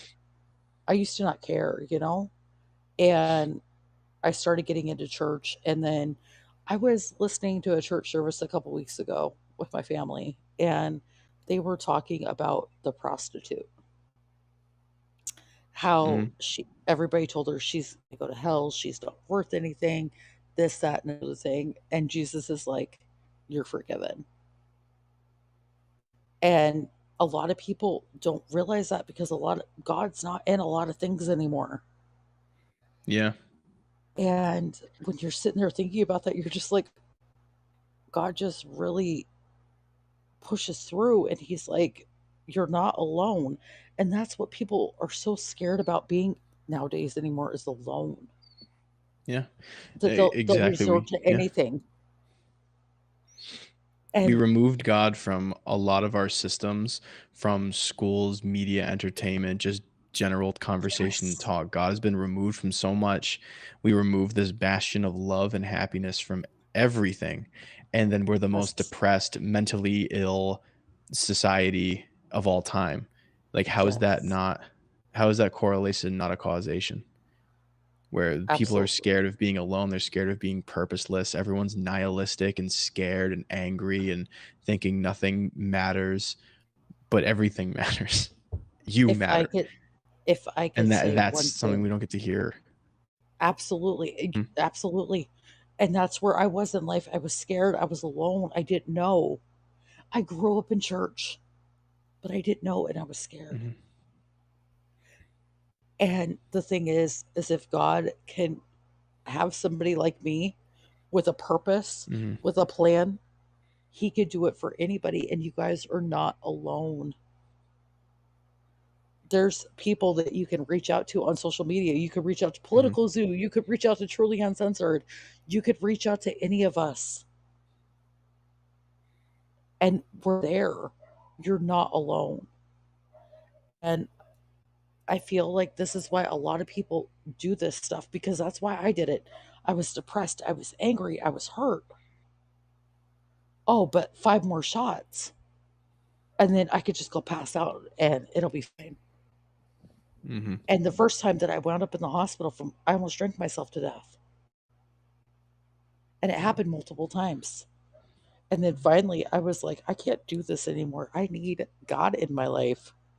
And I started slowly transforming. I know sometimes you can't tell by the language that I use, but mhm, I am working on that. I'm very much working on that on Sundays. Sitting there going, okay, well, the pastor knew what I needed this week, mhm, so let's go work on it this week. But it comes down to you're seeing the devil in the porn industry now. You're seeing the devil in Hollywood. You're seeing the devil taking mhm, over schools. You're seeing the devil taking over everything now. And the Bible always tells us we have to stand together mhm, because the devil's going to be the one to tear us apart. And people can sit there and say, "Oh, you're crazy. You're a Bible thumper. You're this. You're that." No, I just had a change of heart and a change of mind when I let God take over in my life. I'm not perfect. I still mess up all the time. But I'm not where I was 4 years ago, 10 years mhm, ago, a teenager. I've moved it forward and I have worked hard to be where I am today, though. And for the girls that are struggling with this kind of industry, they're scared, they're insecure, they're alone. They don't have to be alone. And if you guys, and you talked about how the abuse and everything was going on, and nobody should ever have to go through that. No one. And 100%, I think yeah, girls, I think girls are just so scared nowadays because they want to fit in. Because I know I was one of those girls that had to fit in. I had to be a life of a party. mhm, And that's right. Yeah, it's tough to not cave to that, pressure and, to, absolutely. the world is very tempting, very loud and very in your face. Yeah. I mean, I don't go do a lot of things anymore. Like I said, I'm not the perfect Christian, and there's no such thing as a perfect Christian. That's why we're constantly talking to God every day, going, "I'm sorry, please forgive me Mhm, for this." mhm, You know, um, mhm. that guy that I accidentally throat punched in line because he made me mad, please forgive me. I didn't mean to throw my fists that hard. There's things that you just have to pray Mhm. for the forgiveness about. And then Yeah. you turn around and God's going to open more and more doors for you, though. He's going to open Yep. those doors up. And, I honestly, this is what I love about the station, is we could be open about even religious views here. Oh, yeah, And of we could course. have our opinions on religious views Yep. as we see fit, not just political. Exactly. Yeah, And religion ties into political, the political, so I'm completely yep. okay with that. So I'm sorry, I didn't mean to go on like a whole or not tyrant, but a whole No, you're all set. We got plenty of time. detour with the biblical process of it. No worries. There's actually that brings up something really cool because I noticed lately, um, for those of you who have seen the meme, I don't know if you'd be familiar with this truly. There was a scene from a porn where uh someone was sitting, a female star was sitting on a bathtub and said, "There's a shark in the water." And the guy seems genuinely confused. So, what are you talking about? And she goes, "Aren't you glad you have a lifeguard here at your beach?" And he looks at her and goes, "This isn't a beach, it's a bathtub." And that was a meme for a while. Like, that was just like a funny, like, just out of context scene. That guy, the man in that scene, um, completely quit the porn industry and now preaches the word. And he goes around and he opposes the porn industry and he tells the evil secrets about it, and he is now like fully committed to the Lord, which is huge. That's awesome that he was able to turn He himself can, around like that. So yeah, no, it's God can entirely turn what's up. And anybody.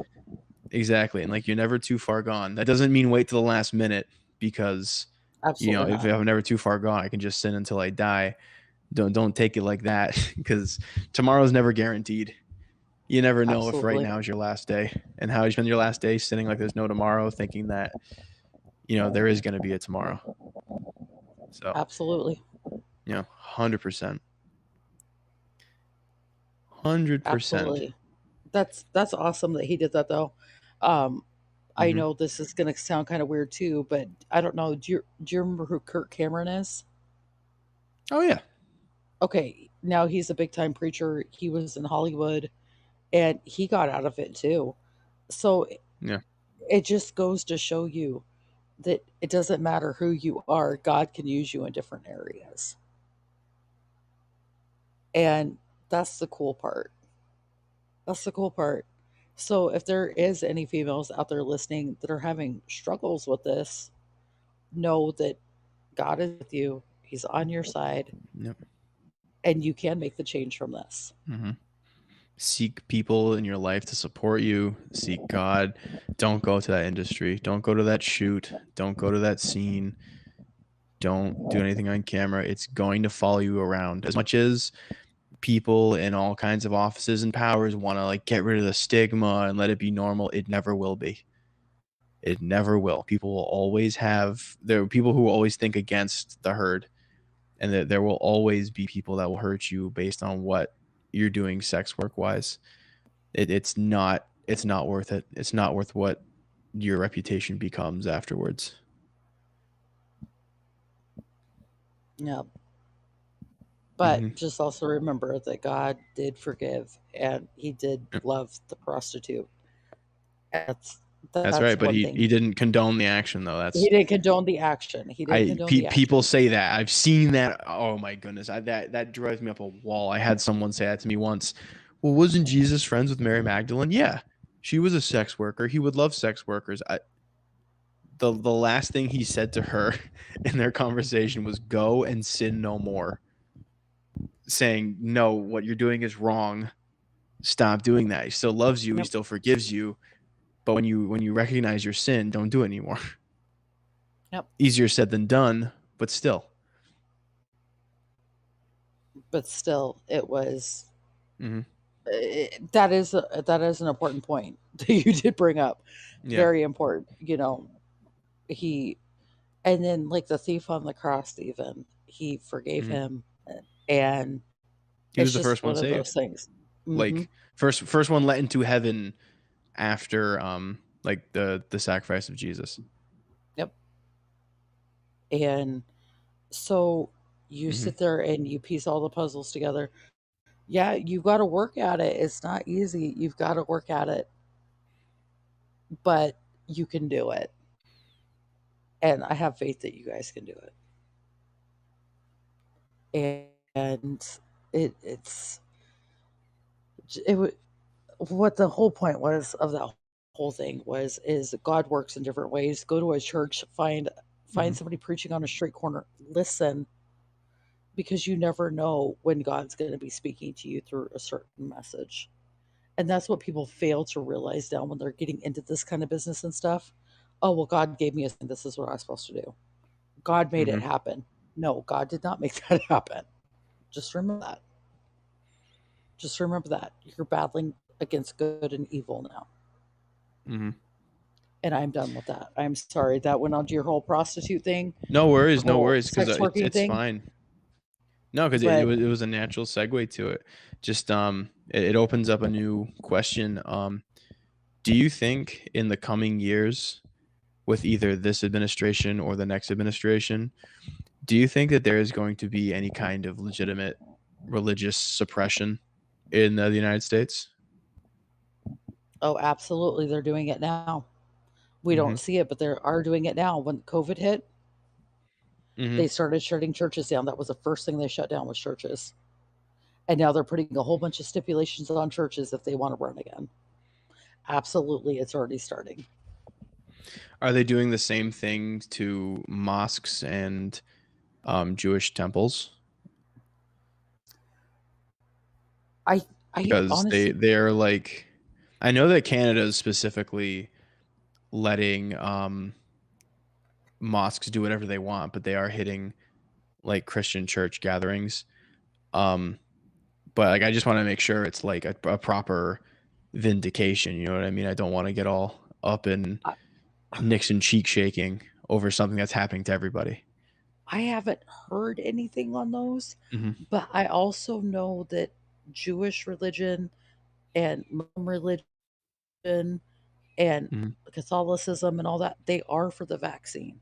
So I don't know if it's going to affect that as much, but the ones that are standing against it, I know the government get them shut down already.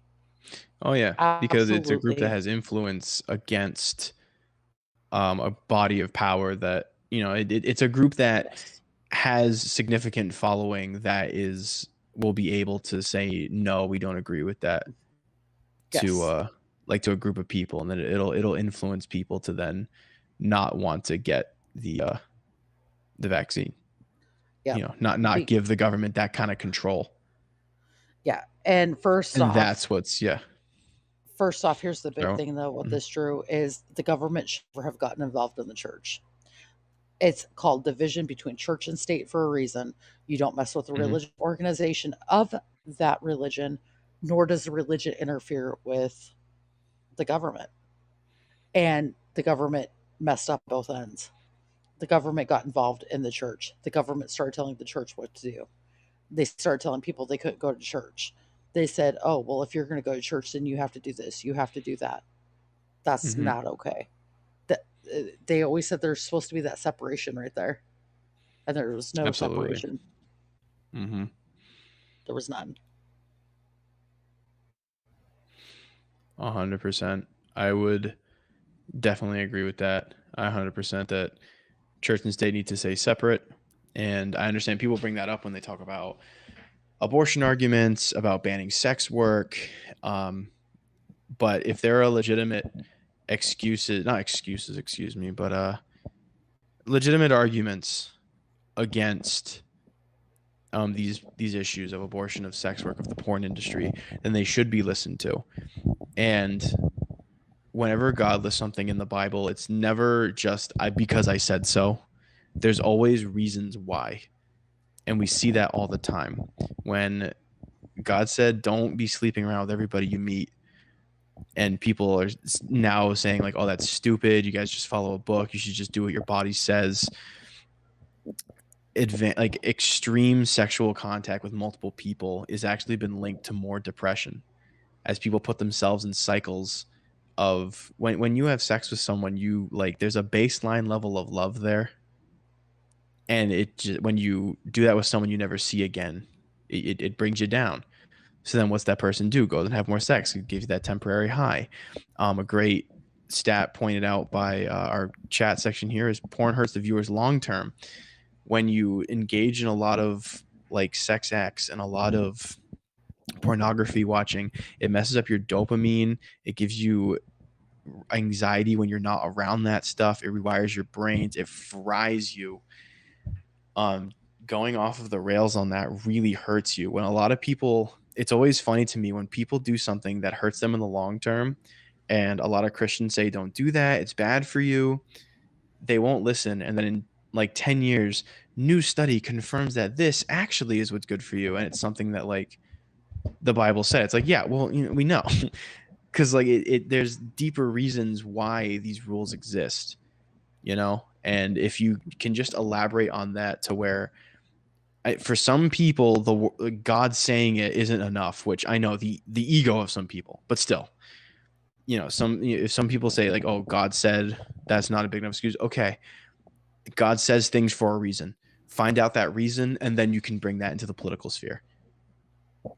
And that's what I Absolutely. do with that kind of stuff. I look into it. Okay, well, why? Why would God say that? Because there's going to be a reason. Like, the reason is very rarely because I said so, if even Yeah. at all. Hmm. You, I always like if I have questions, I usually go to my mom because she's usually the one that really has followed up over the years on this stuff. So I always try to go to my mom and see what my mom has to say, you know. And Hmm. um, for the people who don't believe in prayer, Hmm. I am just going to say this real quick. For the people that don't believe in prayer, I am living proof why you should believe in prayer. Hmm. It took my mom hours of crying and tears and down on her knees begging God to help me. And Hmm. to me, that's something that I'll always hold tight to. Um, but this is just I lost my train of thought saying that. I'm sorry. No, it's okay because you're just talking about, yeah, you're talking about the power of prayer and how it does help people and stuff. It So does. no, I It I does. 100% agree with you. I have my own story, not comfortable sharing it on the airwaves yet, but I also know the true power of it. And you have a lot of people too who are uh, concerned that a lot of Christians don't want this vaccine with the COVID, and a lot of Christians denying it, and a lot of people say, wouldn't God want you to do what's best for everyone else by taking this vaccine? Like, what's stopping you from doing it? A lot of people like who are anti-vax are Christians, especially with this new COVID vaccine. To look at it from a Christian perspective, um, I don't believe that the COVID vaccine is the mark of the beast, but I do believe it's conditioning for the mark of the Yes. beast. For those who Absolutely. don't know what that is, in the book of Revelation, it is foretold that there will be a mark on the hand or the head that means you permanently ally yourself with the world instead of God. You cannot buy or sell unless you have this mark. If Hmm. you refuse to take the mark, you will be imprisoned or killed. Um, if you take the mark, you automatically forfeit any chance of getting into heaven. And Christians realize that. So whenever there's hey, everyone has to do this thing or you can't do money like transactions, that is when people start to perk up. And COVID is starting to give people that vibe. It gives me that vibe of, hey, you got to do this. Now, the mark of the hand or the head, people say, well, that COVID vaccine doesn't go in your head or your hand. What's that supposed to mean? Now, that's actually, so I definitely think it'll be some kind of physical and spiritual metaphor. God knows how to do things. God is a true master of literary convention. Um, the hand and head are a old Jewish tradition where people would write their allegiance to God on their hand and God on their head as a way of expressing, I think of the Lord and I internalize what he says, and with my hand I carry out the action of the Lord. And that's an old Jewish tradition that is then brought into Book of Revelation to say, you either it's kind of unclear because it's, imagine showing someone from that time a car. They would call it some kind of monster that spews out toxic gas from its butt. You know what I mean? Like, you can't get perfectly accurate Right. understanding of what goes on in today's world to someone who doesn't know what today's world would look like.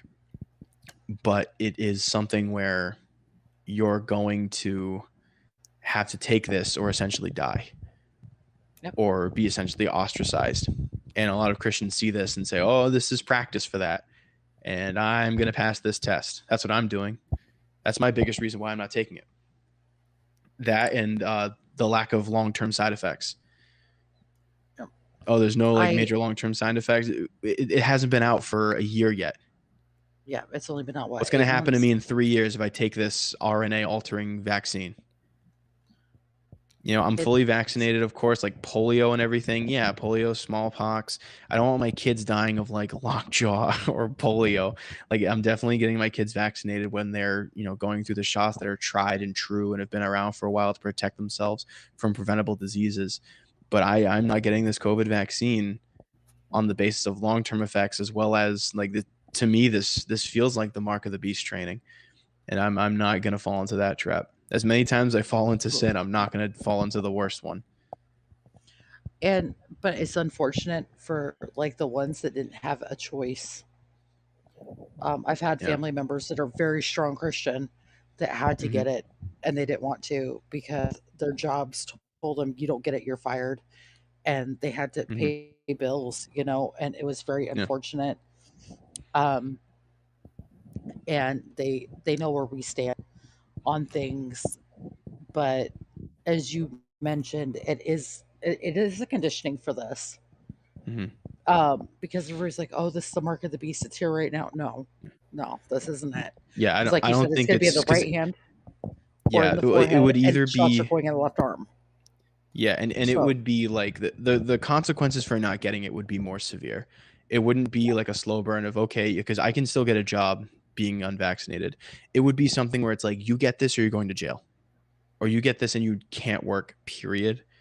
I'm not trying to like shit talk anybody that's in a harsh situations where they didn't want to get it because of religious values but felt forced. I'm just saying, because like I said, I don't think this is the full mark of the beast. I think it's going to come later.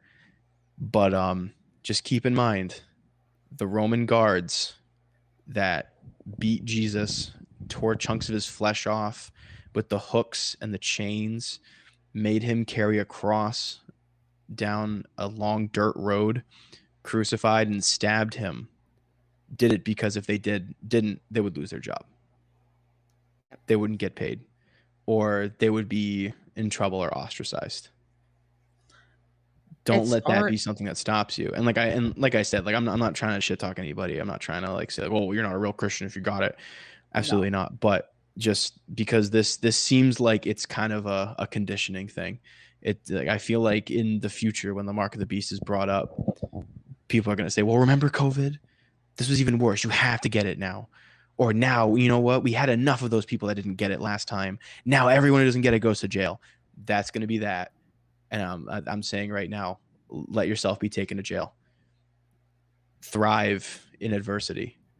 For if you go in adversity due to the Lord, you are promised the kingdom of heaven.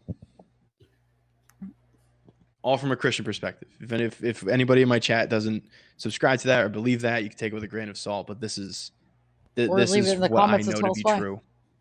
Mm-hmm. Leave it in the comments and tell us why. Oh yeah.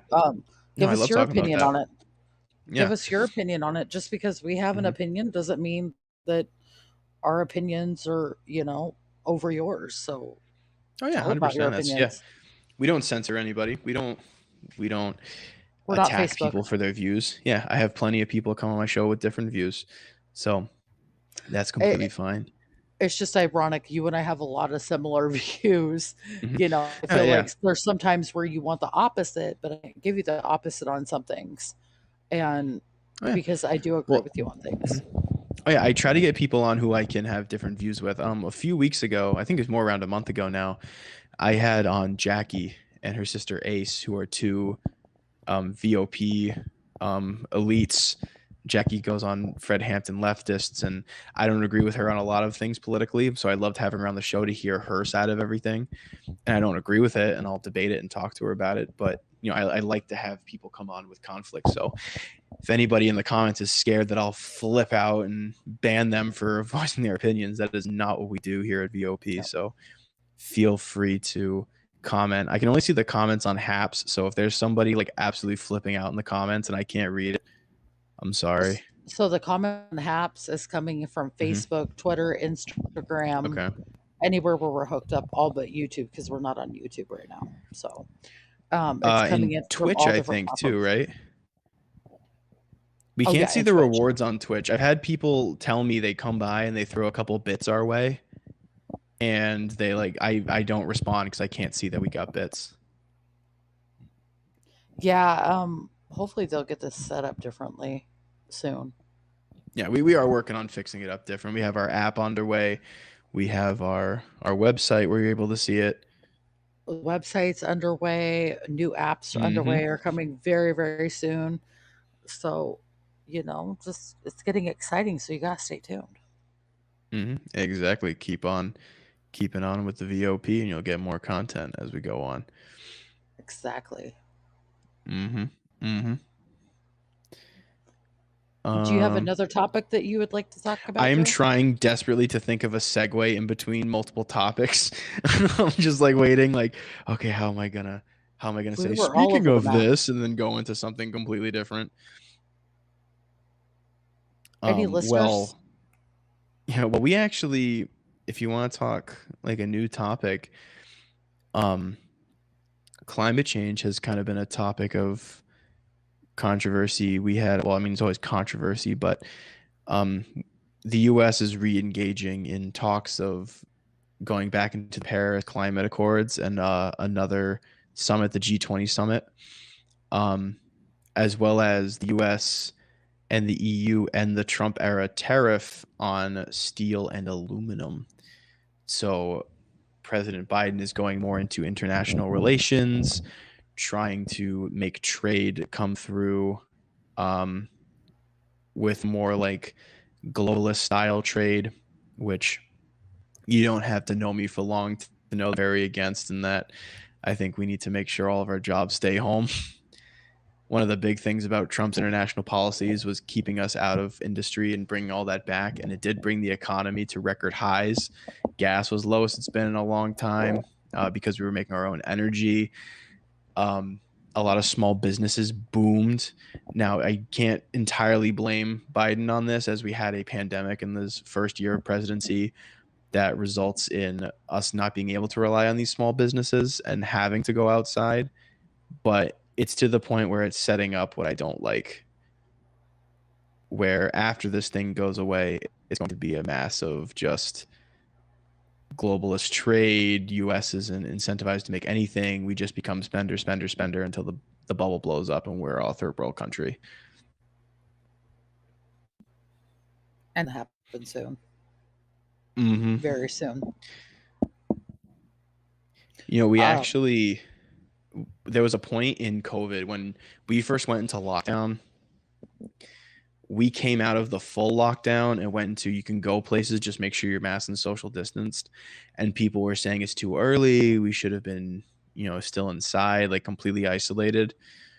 Um, if we were still like that, we would have become a third world country. Like when we fully got out of the full choke lockdown. Remember when we first went into it and it's people were saying don't leave your homes, like only do pickup for food orders, don't like, go out to eat everything.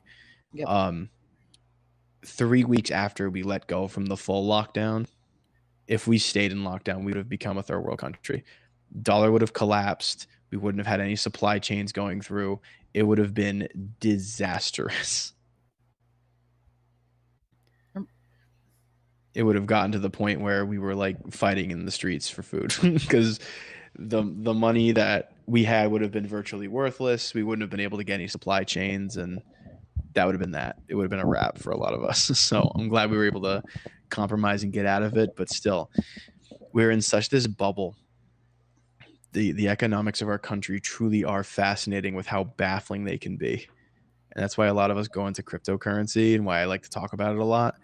Because I mean, as volatile as it is, a lot of cryptos are a little more reliable than the dollar.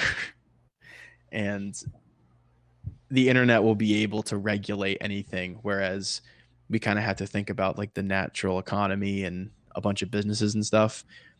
And that to me is kind of a tired method of continuing an economy. Do you know what I mean? I like the whole in the internet. It's simpler that people who have um, like stocks and shares in businesses, they call people who hold crypto and make money from that dumb money, like dumb millionaires. Like one of my friends went on a TikTok page where a guy talks stocks and he asked him about Shiba Inu, and everybody in the live chat started screaming at him. They were like, "Dumb money, get out of here!" Like we invest in real things. Well, I Yeah, guess that's one real way to do things. it. Yeah, Um, but I always thought it was funny. Yeah, it's gonna. So we had a tariff on steel and aluminum, where it was 25% on foreign steel and 10% on foreign aluminum, and that is now going away as Biden wishes to rectify and make a alliance between the European Union and the US stronger.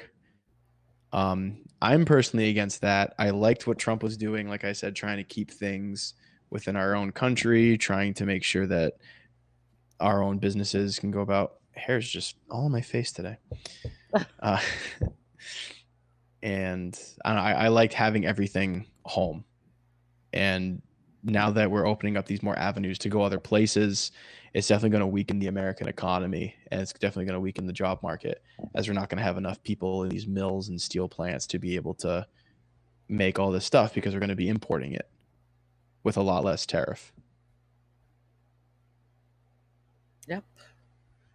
Mm-hmm. And like you said, that's one good thing, that Trump really did for us. I do have a question for you, though. Do you Go think the ahead. Democrats have purposely sabotaged everything because they want to try to make themselves look better, even though they've made themselves look worse over the last couple of years, which when Trump was in Well, office? to completely reiterate my point from earlier, when I said that the government's keeping these ships from coming in and they're purposely exacerbating the supply chain dilemma, I do not put the Democrats above doing anything like that. Um, th- th- these are the people that want more government. They want their influence and power to be in more of what you do in everyday life. These people are going to make a situation to where, hey, we need you to break us out, and then they get to come down and be the savior, and then they have an excuse why they can't let go of the power. Just you watch.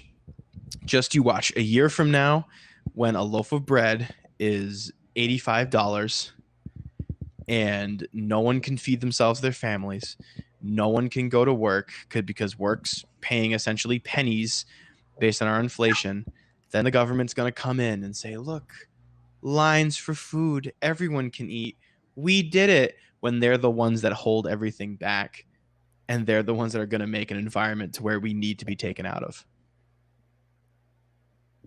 Right. Classic one of, if you've ever, I watched a lot of superhero cartoons growing up, and there's always a episode when a new hero shows up, and then you find out he's causing all of his own disasters that he saves, and that's Yep. what the US government's going to be doing. It's sad and unfortunate. Mm-hmm. Um, And as would much as I have certain, sorry, what?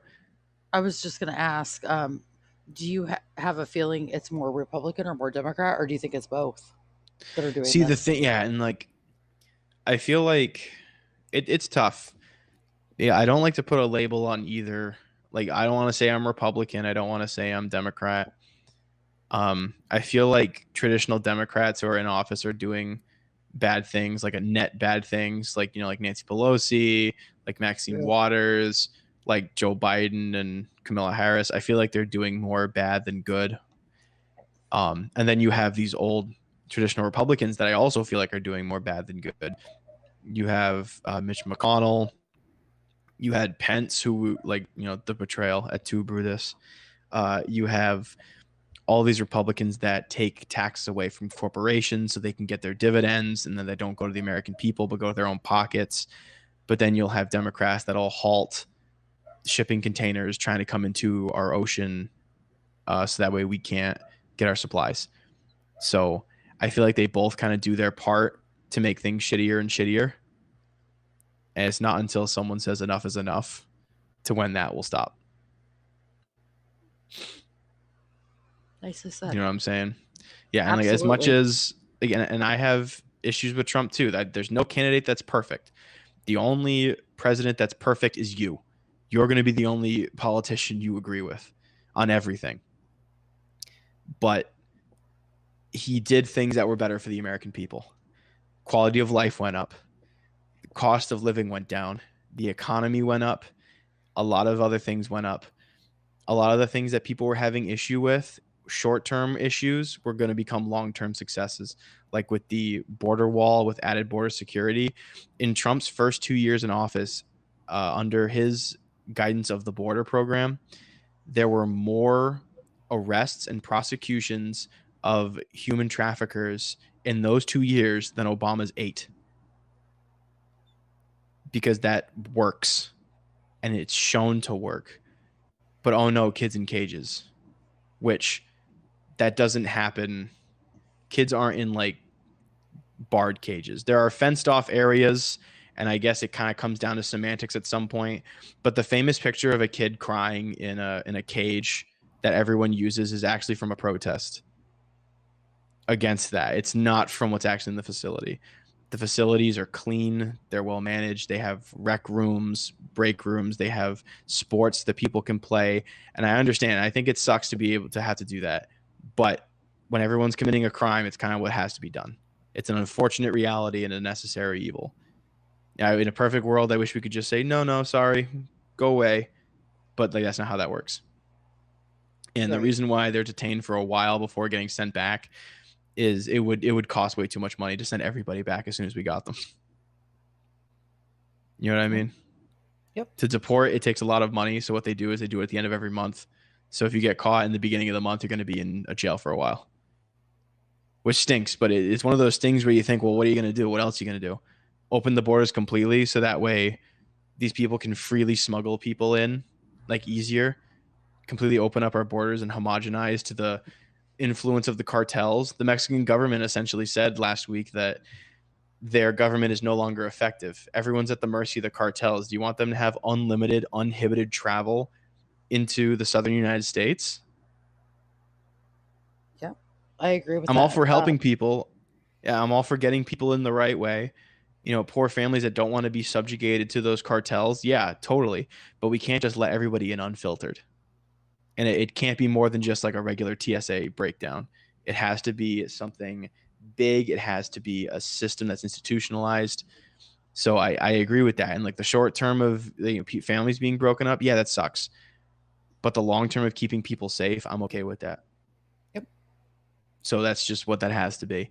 I feel like under Trump, he was a lot better of a leader. And I feel like a majority of the policies and the programs he put in play, as well as his handling of the economy, made the US a better country from 2016 to 2020.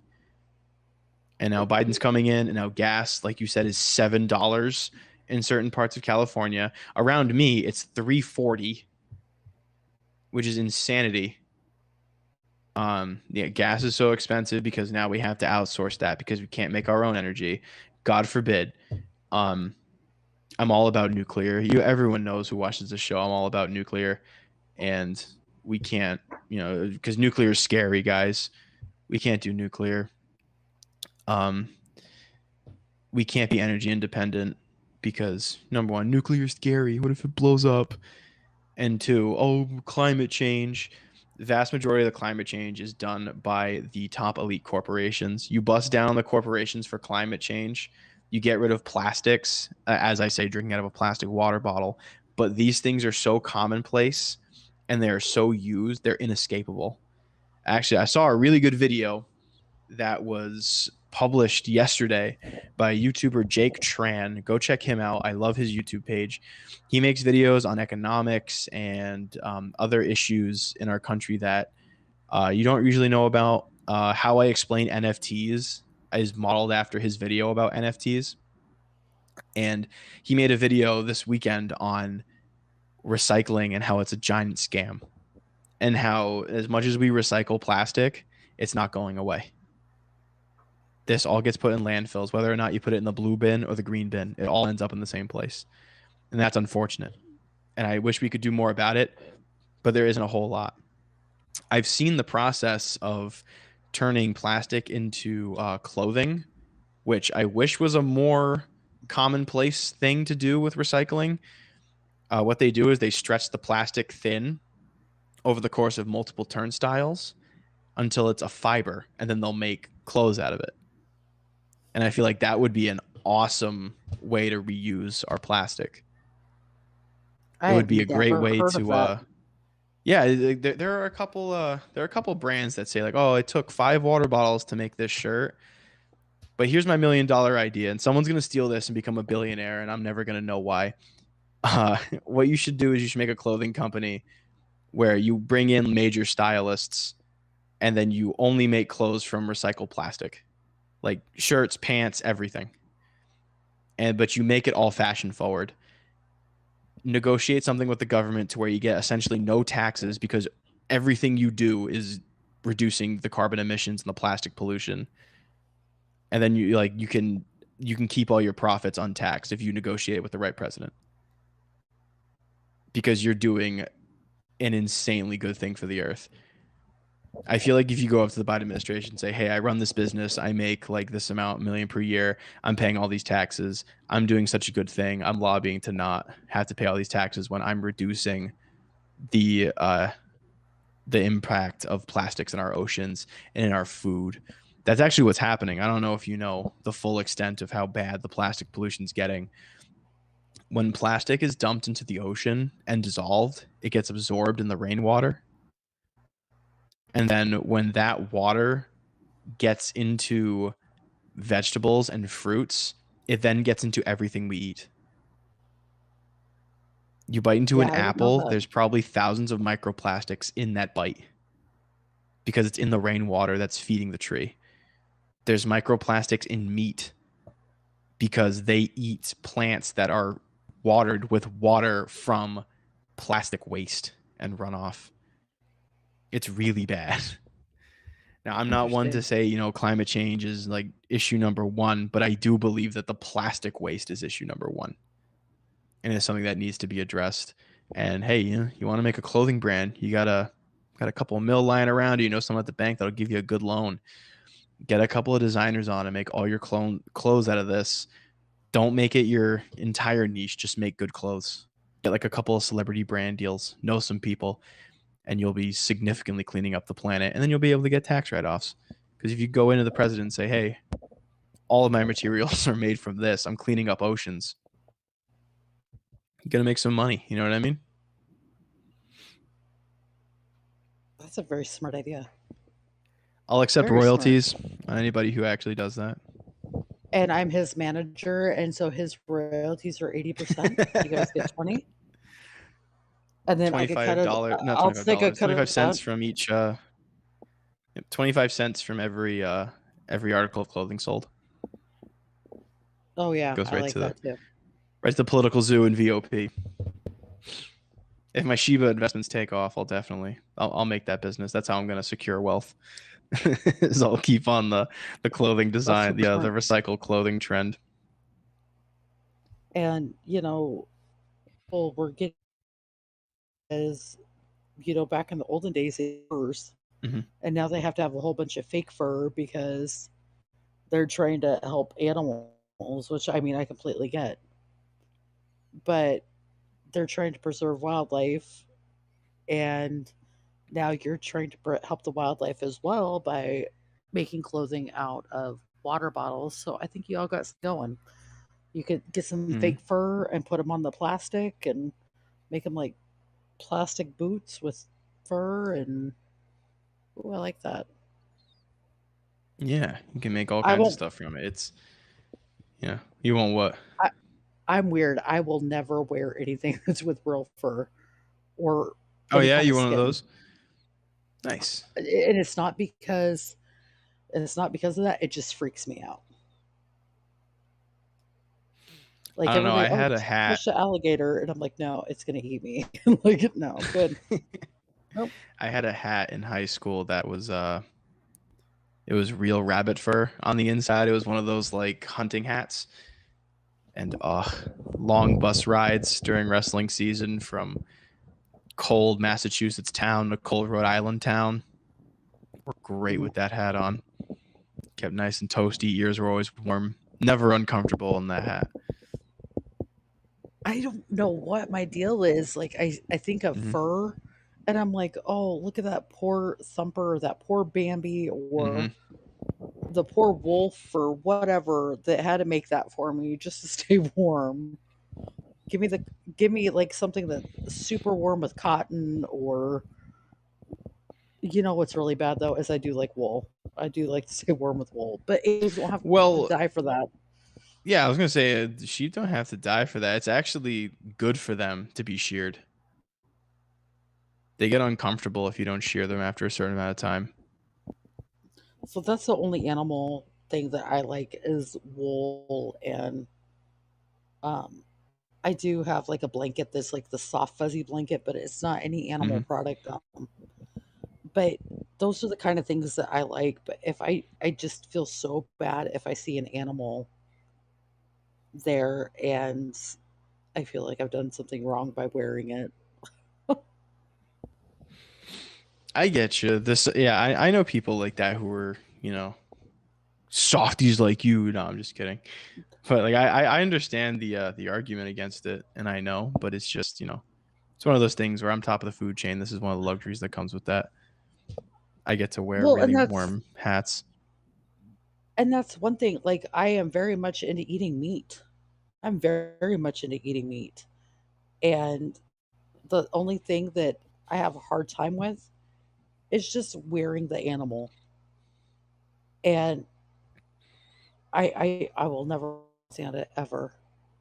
I've tried to wrap my head around it. I've tried to play it out in my head multiple times of why can't you just go with it? But I don't know what my deal is. I don't know. See, like you don't get full from wearing a hat. You don't taste a hat. You know what I mean? I think that's probably it. Maybe if I like, oh, I don't know. PETA come You after ate hats. VOP next. PETA might come after VOP going, now you're talking about eating I animals. don't know. I've Okay, I've had a first couple of off, exotic animals. Not like lions or anything, but like I've had bison, I've had snake, I've had shark ugh, before. So I'm all about trying I had stuff. shark, very rubbery. I am It absolutely is. terrified of sharks. I tried it and I was scared to go back in the ocean because I thought maybe its cousins would like know that I ate their cousin. And so I They was can like like smell it terrified. on you. Yeah. And I was so afraid to go in the ocean. I was like, I just ate a shark. I'm not going back out there. Um, I wouldn't be scared of PETA on our PETA likes to go after. I mean, actually, I probably would because PETA likes to go after people who like small brands and stuff just to flex a moral high ground when they themselves are pretty despicable in how they do things.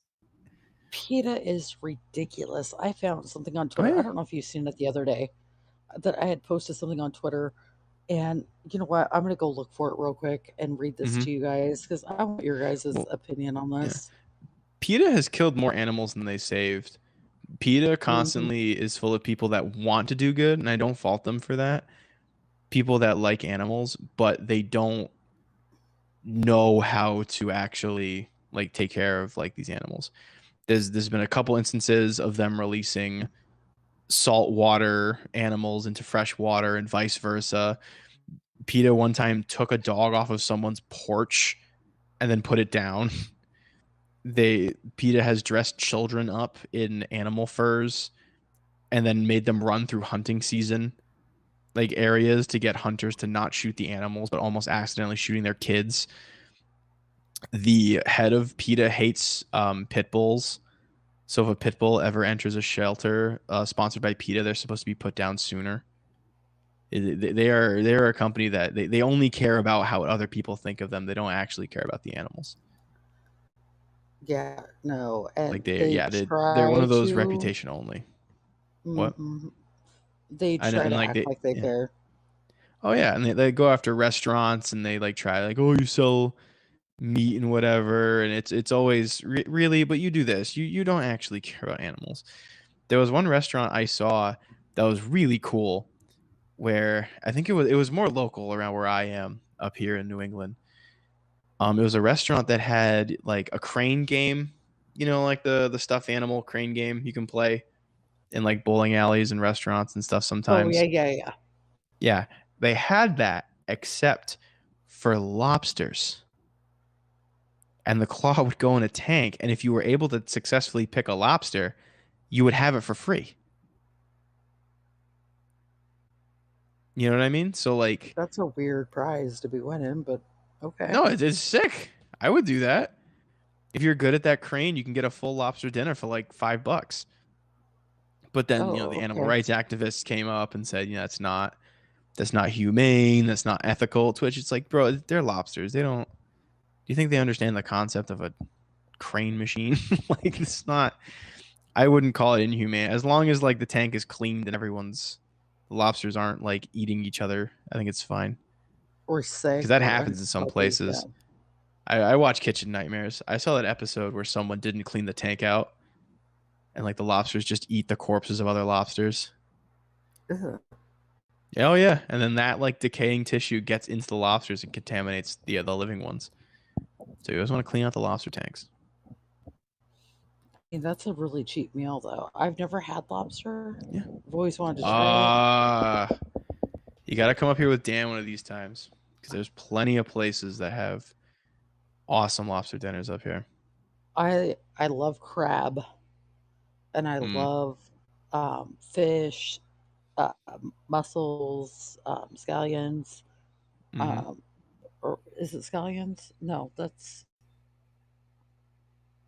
yeah, no scallops. Scallops, scallops, yeah. Scallions is the onion Scallions. things. Yeah, Yeah, thank God Dan's yeah. not in here, because he'd be making fun of me in the comments right now, like he So was we were telling you the talking last time about I was on the climate show. change. Yeah, true. Yeah, So we were talking about climate change earlier, and now we're talking about our eating habits. Now, a really big factor of methane and carbon dioxide pollution mhm. is the meat industry. Oh, absolutely. Do you think that the plant-based foods are what's really going to save us climate change wise? And do you think that we should shut down the meat industry? No, Okay. Do I do you think think I there's think mhm. plant-based is just a way for them to be able to sell food cheaper, Yeah. and because they eventually know that all this stuff is gonna come, we're gonna be in a crisis before too long. Hmm. An even bigger crisis, there will be a meat shortage, and they're trying to get everybody on this. I mean, you go to Burger King, it's Whopper, that's a veggie Whopper or whatever, an amazing The veggie Impossible Whopper, Whopper. that thing. I won't touch it. I don't feel like they're who is gonna make meat out of a plant? So it's a bunch of chemicals and like different plants they have to mix together to essentially make this kind of sludge. And then they just cook that. And when it's cooked, it resembles a burger. Yeah, no. Um, I'm a carnivore, and Yeah. I mean, Same. Me too. I do believe that climate change can affect, like, it does affect the Hmm. ocean life. Yeah, it does. It's So it's it's really affecting funny that. because yeah, it's legit cow farts that's like destroying the planet, like actively. Like you, Well, if you that's why. put Go sorry ahead. what? No, so if you put a cow in an unventilated area, it will die of methane poisoning than it will like quicker than it will die of suffocation. Well, don't you And I think it's remember more seeing ways, important? Yeah. Don't you think it's more What's more important that we important? eat more beef and steak them? Asking for a I friend. see, I mean, that's if what I'm it's saying, but killing the environment, well, but then they breed more cows or they buy more cows, and it's more, if there's more demand, they're gonna make more supply to accompany that. mm, And then that will sure. end up exacerbating the problem. I've seen solutions that are kind of funny to me, and I kind of want to see them play out where they'll strap these, like essentially they'll strap these bags and tanks to cows, and they'll put a hole from its butt, like a tube with a hole in the end, like in the cow's butt. So when it farts, it fills this bag and this tank, and then they tank the like bag of methane, and they use that to like fuel their house, like fuel heating and stuff. It's essentially like they have like a free natural gas producer with cows. You know what? I mean, Hey, what's up, Sage? maybe that'd be the thing that changes, that goes with the climate change Hmm. too. They're giving us something else to use rather than electricity, rather than this, that, and another thing with paneling, and now apparently cow gas. Why not? Methane Uh, also makes it does make a carbon dioxide product, I believe. Let me make sure that's I correct. believe so because Methane that's what everybody told you. That's what everybody was telling you when you byproducts. put the mask on, because they're saying breathing back in methane and carbon monoxide that you're breathing out of your body. So methane burns and it gives off carbon dioxide and water. So I And don't that's think, like, yeah, and with excess carbon dioxide in the atmosphere, that's going to trap more solar rays from the sun. It's going to make it warmer here, and that's going to affect the climate and melt ice caps, get more water by volume.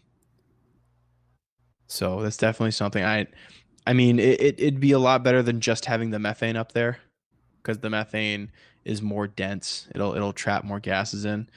And it's also a little bit, you don't have to pay for that energy if you're already paying for the cow. You that's have the true. cow, you're feeding it. You might as well harvest its farts and use it to heat your house in the winter, I guess.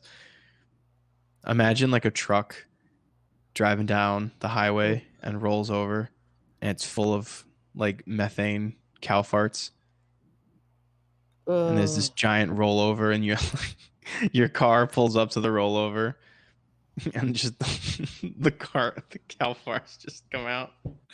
Uh, it could be a very, very crappy situation. I should be used to it because I ah. I used to work on a farm when I was younger, Hmm. and we had to take care of a lot of cows. And that's one thing they always taught us, is minus the whole cow thing with the gas. Um, it was more showing us how the cows work to actually be on the farm and stuff. And we would have to go out there and we'd have to learn how to shovel after the cows. And let me tell you one thing, that was horrible. I Oh, I don't heard think cow patty shoveling's not fun. it is not, especially when you have to go out there Mm. and you have to make sure a pasture that's like 4 acres big, is completely clean. And then you got Oof. cows passing gas over there. No wonder you would get knocked out. You said about the whole truck driving and everything, and that truck flips over. That would be definitely, I'm just saying, because I've had Mm. to work with cows before, and it was not Hmm. fun. Not at all. I bet. Well, there are a lot of farmlands in the United States as well as the rest of the world. I definitely feel like a good solution to that would be, um, hooking up the fart holders on the cows and being able to have this source of methane that we can use, just to make heat, and you know, it's natural gas essentially. The same kind of thing that we would be able to power items with natural gas the same way we could power them with cow farts and methane. So that'd always be good. I mean, if It's there, and it's a solution that you can use, and you could figure out how to do it without getting the smell out where you Mhm. die or throw up from that smell. Why not try It something would have to new and see if be it really I don't does work? so I don't think they would, like, give you, like, raw cow fart. I think they would definitely have to do something to it to, like, get the They'd methane have to out of it, filter you it know what I some mean? Yeah, somehow. Very rarely do we get the raw product because of something when like, a raw product of something is something like an energy producer. you go light a match to throw it in your fireplace Mhm. or light a candle, your house is going to go poof if they don't figure out a way to get it filtered and get it going. But Yeah. maybe that's what it's going to take, and maybe that's what it's going to come down to here before Mhm. too Hey, long. if And then if it works, it's not stupid. You know, it sounds stupid, but, like, that could be something that could save a lot of energy, a lot of money, a lot of pollution. exactly, and then but like I said, I prefer cow over that Impossible Whopper. I do too. I don't feel like plant-based meat is even healthy. Like you said, it takes chemicals. Oh, it's not. It's literally just processed crap, but just from a different process. Like, you eat processed crap meat when you go to Taco Bell, and it's processed plant meat. It's the same crap. It's just from different derivatives. I just feel like that would be not uh I feel like we're going in the wrong direction with that. I understand there's a lot of Mhm. vegetarians out there. Go get a veggie burger. Go do something Oh, else. yeah, But no, I'm for the love of Jesus, he yeah, made animals for people to eat. yeah. No, and if you wanna live your way eating vegan stuff and vegetarian stuff, by all means, go for it. I can't stand, like, the people who are the cringy vegans and vegetarians to me are equally as annoying as the cringy, like, "I eat meat and only meat, you dumb vegetarian. I'm gonna eat a burger in front of you." Like, those it's the same person, but just on a different spectrum, you know what I mean? Like, just a different niche. Um, Oh, I would be that yeah, I mean, I've person. I've Just had saying. some vegan stuff. It's not bad. I've never had an Impossible Burger, like, plant-based meat, but I have had, like, vegan cupcakes one time at a work function. I thought they were pretty good. Um, a really good explanation of it is the South Park episode, with Integrity Farm Burgers. You ever see that episode? I have not. So there's a season in South Park where, Randy owns a, marijuana, farm, and he was driving one time with his clippings to, like, dispose of them, and he pulls into Burger King, and he sees the Impossible Whopper, so then he gets the idea to make burgers out of his marijuana trimmings, and they end up getting, like, when you eat it, you get high, so the entire town of South Park was eating these, like, plant-based burgers and got, like, stupidly high. And they I need had, to go like, check that the episode. Beyond, the Impossible Beyond Meats in school, and, Cartman was throwing a fit about that. He wanted real tacos and real whatever, and at the end of the episode, he said, "Oh, it's all just processed crap just from a different source, so it really doesn't matter, like, it's doing the same thing either way." So they did a really good job of explaining in that episode and adding, like, a little bit of satirical humor to that. I'm gonna have to find that episode and watch that before I go to bed tonight. Oh, it's I so think good. that's gonna be my goal. The entire season of Integrity Farms was really funny because you had, like, the different dynamics. Stan and his family were on a farm, so they had their own thing, and, like, Stan joins a metal band, like, he forms a metal band to, like, protest against his dad, and he scream about how he hates it on the farm, and Towley's involved a lot. It's a really solid season. It's pretty funny. Yeah, I'll definitely have to go check that out because, a lot of things that Mhm. South Park is made fun of, believe it or not, is legit stuff. Oh, yeah, no, it's the best way to get people to remember stuff and think about it is to do it through humor. Absolutely. Hey, can you hear And me? yes, can you hear me? Okay, sorry. I lagged a little bit, and I thought my, like, computer was crashing. Oh no, I hear you perfectly.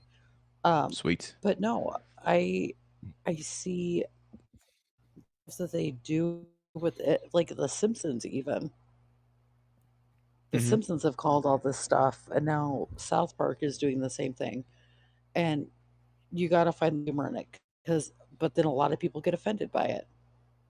Now I got to just go find. I know South Park has done global warming Oh yeah, now, they've done all kinds of stuff. but I do want to ask you something because we were talking about climate change. Sure thing. Now, with the climate change, do you think it's going to get hotter or do you think it's going to get colder for us? It's going to get more extreme on either end. So the way that it works is it's going to be warmer in certain areas that will melt the polar ice caps, and then that will cause the water level to rise. And that's going to cause more storms. It's going to warm the oceans a little bit, which is going to cause hurricanes to be more severe. And then during the winter, it'll be even harsher because the temperature drop is going to be even greater, and that's going to cause more storms and the like. So it's going to do a little bit of both. That's why they kind of switched it over from global warming to climate change, because global warming kind of made people think, hey, it's only going to be warm, so when it's a cold winter, it's not real. But Right. climate change essentially is just this blanket umbrella term now for anything wrong with the environment. Like, I judging by how it's phrased, like climate change, I wouldn't use that to describe the plastic bottle pollution epidemic, but because No. anything involved with destruction to our environment is now under climate change, I would then put that under there. You know what I mean? Like I would put this under pollution, but all pollution goes under climate change as it is affecting people and the environment. Interesting. I Yeah, it's yeah. we've talked Hmm. about climate change, and we've talked about all of this kind of stuff before. Some people say it's going to get warmer. Some people say it's going to get Hmm. colder. Some people say they don't know. Do you think if we would have left everything alone like we did in the 90s, we would have been set as we are today? If we would have just left everything alone in the climate, not have changed anything, not tried to warm it, not tried to cool it down, nothing, do you think we'd be What do you okay? mean by that? Like we don't undergo the industrial revolution, we don't burn coal anymore, is that what you're saying? Or Like everything that we did, like, because I'm not exactly sure how we did it in the 90s. I just know that everything was icy when it was supposed to be. There was Mhm. uh, icebergs where they were supposed to be. The sunshine was out like it was supposed to be. And then you can't tell if you're going to be sitting there freezing to death one day or burning up one day, with the weather anymore. Like So weather was so predictable in yeah. the 90s. Mhm. This from this time to this time is winter, from this time to this time is summer, spring, fall, etc. And now it's just like it's a game, it's a guessing game. See, there was a lot that was going on back then that was already in effect that's causing a lot of the issues we have today. But it was just we're a very out of sight, out of mind group of people. Like that's just how humans are. So there's all this like bad stuff going on where we're melting entire icebergs. There used to be ads where like in the 40s and 50s they would advertise that certain ships and ocean liners can melt entire icebergs with their pollution. So it's been a thing for a long time, but we're starting to get the long-term effects and we're starting to see the ramifications of it now in real time. So with we're getting more sporadic weather, we're getting harsher storms. Every other year we get a 100-year storm. um, with the warming of water, it will cause storms to be more aggressive and harsher. I don't know if you know how like hurricanes work, especially on like the East Coast because you're in the West Coast. But when hurricanes go over warm patches of water, they essentially absorb that warmth and use it to expand the hurricane, so it gets bigger and stronger. That's why Hurricane Katrina hit um, Louisiana so hard, because it went and hit Florida and it went up into the marshlands where it's warm water. So it absorbed that, essentially went back to full power, and then slammed into Louisiana, causing the damage that they saw. Um, With the water being warmer, it'll be able to generate more power by expanding more and then doing more damage as the storms roll in. So that's how that affects that. I feel like we would be a little bit more worse for wear if we didn't try to start cooling or stopping things. Um, there's always going to be pollution no matter what we do. Just cow farts. Like we covered it. Like people are going to fart. People are going to make waste, and that's going to affect the environment. It always has. But now it's on a scale with this industrial revolution to the point where it's going to be spreading these pollutants, whether it be in gas form, whether it be plastic, all over the place. It's definitely, I feel like we're definitely on the right track doing what we're doing now. If we went nuclear, it just wouldn't be a problem. It blows my mind how we aren't nuclear, because if we went nuclear, we'd be solving the energy and climate crisis. The only waste products that come out of nuclear power plant facilities are drums of irradiated water and the physical pellets themselves. That's it. The smoke is steam that comes out of the smokestack because you have to keep the rods cool. But if we just went nuclear, climate change and energy crisis would both be solved. Um, Now, I understand that the climate fluctuates on Earth. I'm sure you've seen that chart, and a lot of people like to point that out. In that, like, climate change is a natural thing, it happens throughout the course of human history. I get that. It is spiking a little higher on our end, which you can attribute to this pollution. Um, do I think it's worth crippling our economy over? No. But do I think certain measures have to be made so that way we can preserve this planet so we can leave it for our kids and grandkids and great grandkids to enjoy? Absolutely. And a lot of that starts with exploring the avenues of what's actually causing issue. Like there's a lot of cars on the road in America, sure. The 15 most polluting vessels in the water pollute more than every car in the US combined. In China, the sky is so full of smog, it looks gray, overcast all the time. Back in 2008 for the Beijing Olympics, they had to stop production in that sector so that way the sky can be seen on the news. Like I said earlier, vast majority of the plastics being put into the ocean as well as other pollutants are caused by top corporations. We know who's responsible for this. We know what's causing it, but everyone's scared to tell everybody, "Hey, this is what's actually going on." Instead, let's tax mileage because that'll line our pockets and make us feel good. If we just Well, went nuclear, if we were able to get more electric cars from different brands on the market to drive prices down, if we were able to like advance on the batteries, it would be set. The future is not solar and hydro and wind. The future is nuclear, and I don't know why we're not hopping on that. If we were able to secure safe nuclear facilities, we were able to put them in areas where they're going to be able to work. There are nuclear reactors that are built now that are physically incapable of going into meltdown. Like every nuclear meltdown that has ever happened in our recorded history is because of gross negligence or something entirely different. Like in Fukushima, where it got hit with a tsunami and they were still working, or in Chernobyl, when they knew they were going to go into meltdown, but they just didn't stop because it's Russia. And if you don't hit your quota, you're going to the gulag. So mm, it's we have so many better ways of doing this. If we just let OSHA have a really big influence in nuclear power plants, we would not have any meltdowns. Energy would be stupid cheap. Like your power bill would be like $3 a month. It would be unreal. excuse me. That's too easy. Oh, it's too easy, and it doesn't produce enough profit for everyone Excuse me. going around.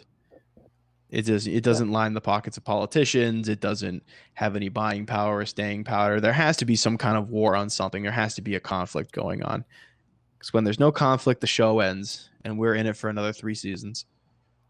No, yay. Mm-hmm. Look forward to it. This has been like the longest episode of anything that I've ever seen in my life. And Yeah, I we're know. Yeah, only we're just a few going. months in. Mm.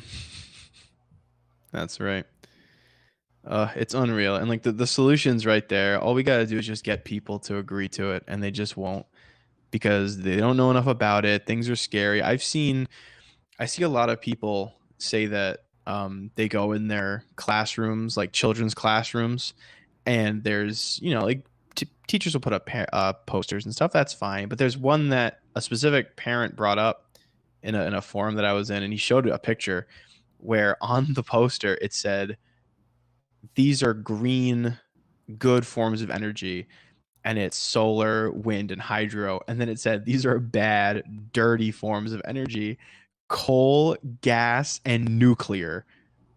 And the guy like flipped out, and the teacher was like, this is very wrong. Nuclear is the cleanest, most efficient source of energy, which it is.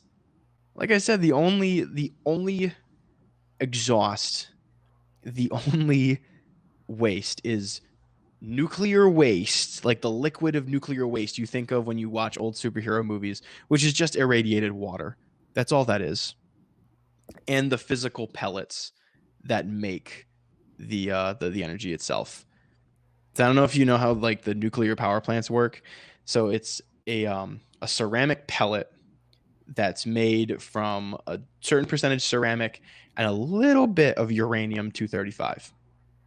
And then they stack these pellets in a giant rod, and then these pellets decay and they shove neutrons around, and those neutrons will go through this water cooling system that'll make steam, and the steam will spin a gear, and then it'll create electricity.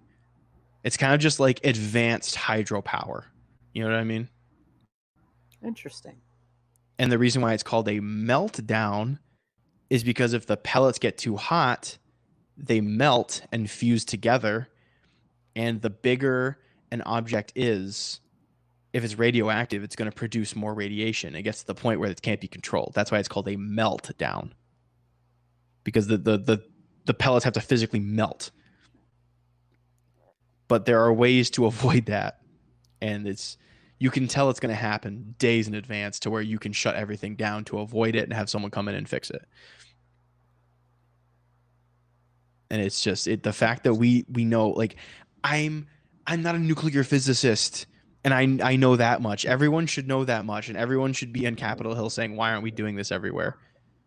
And I understand certain locations aren't safe, but there can definitely be workarounds to it. One of the best points I heard against that, so I was ranting to somebody at work the other day, and I kept saying, like, why don't we have them everywhere?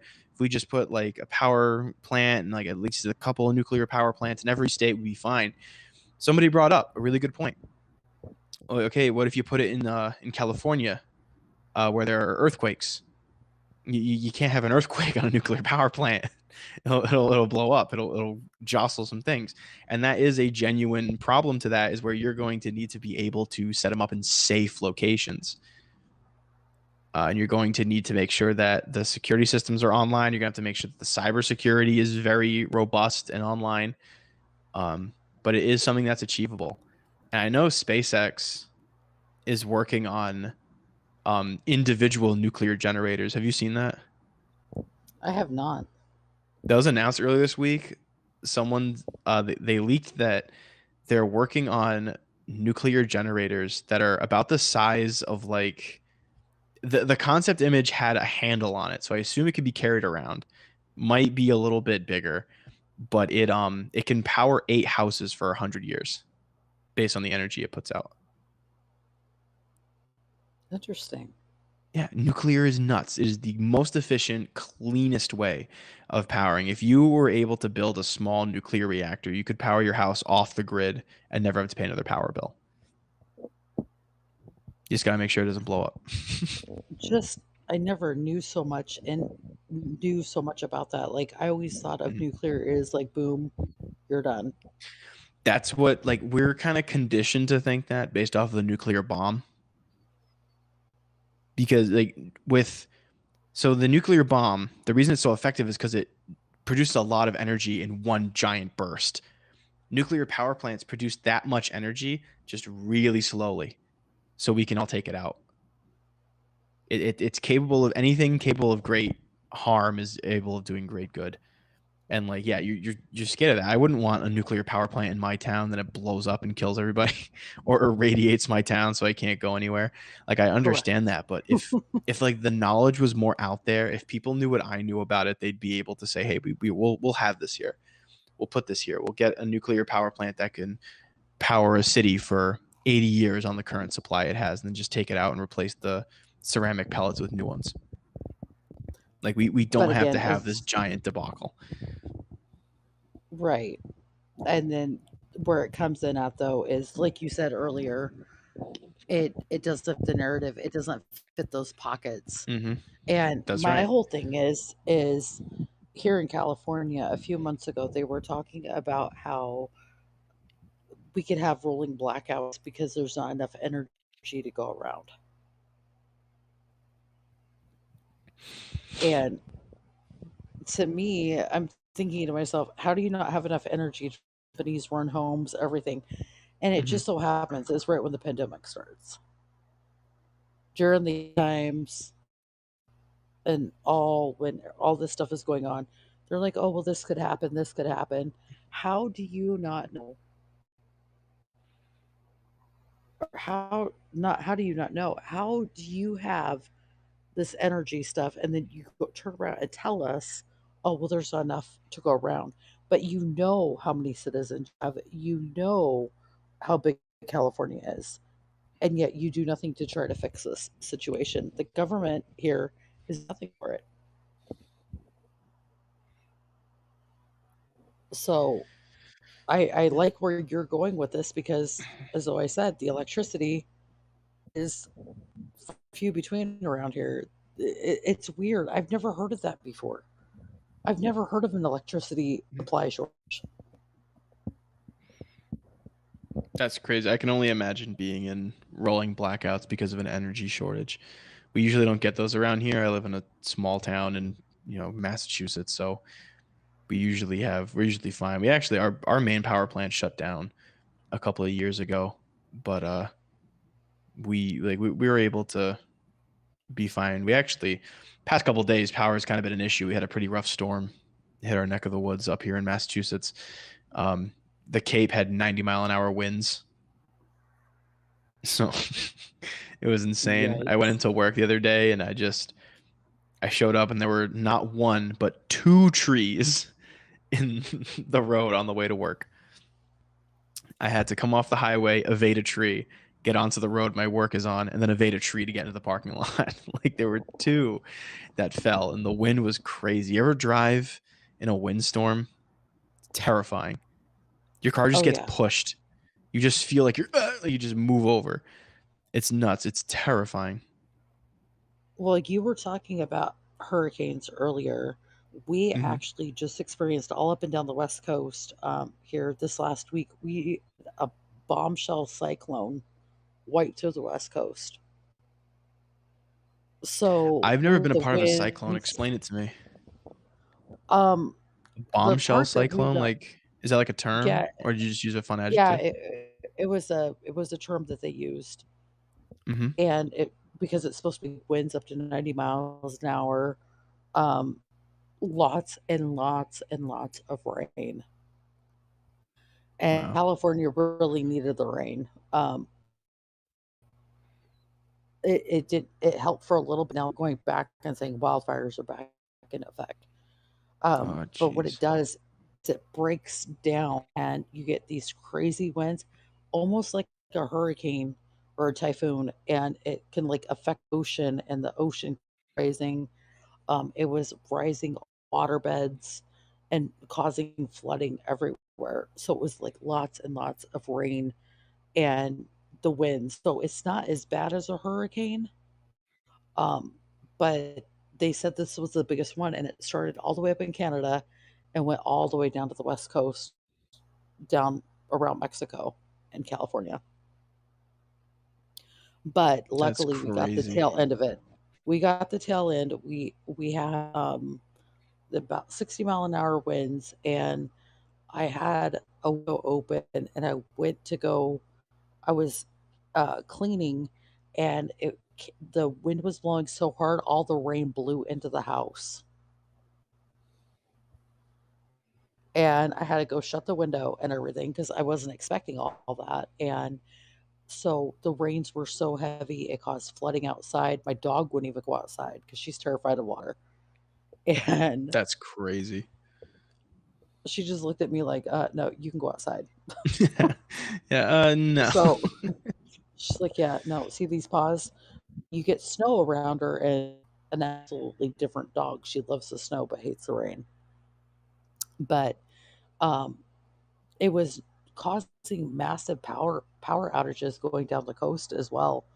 Um, there was like hundreds of thousands of people without power. They said on the news, and you were talking about driving in the storm when they had the storm up in the northern part of California, up by I believe it was San Francisco, Mhm. up north. Two cars were, or two, a semi and a blah, blah, truck trailer were going down this bridge, and they flipped over because the winds were so strong, the rain was so heavy.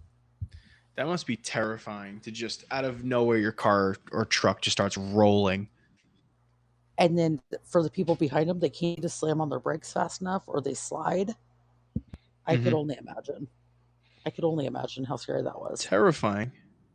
Absolutely terrifying. Like that's I wouldn't know how to cope with that. That's crazy. Yeah. So we definitely seen a lot of it.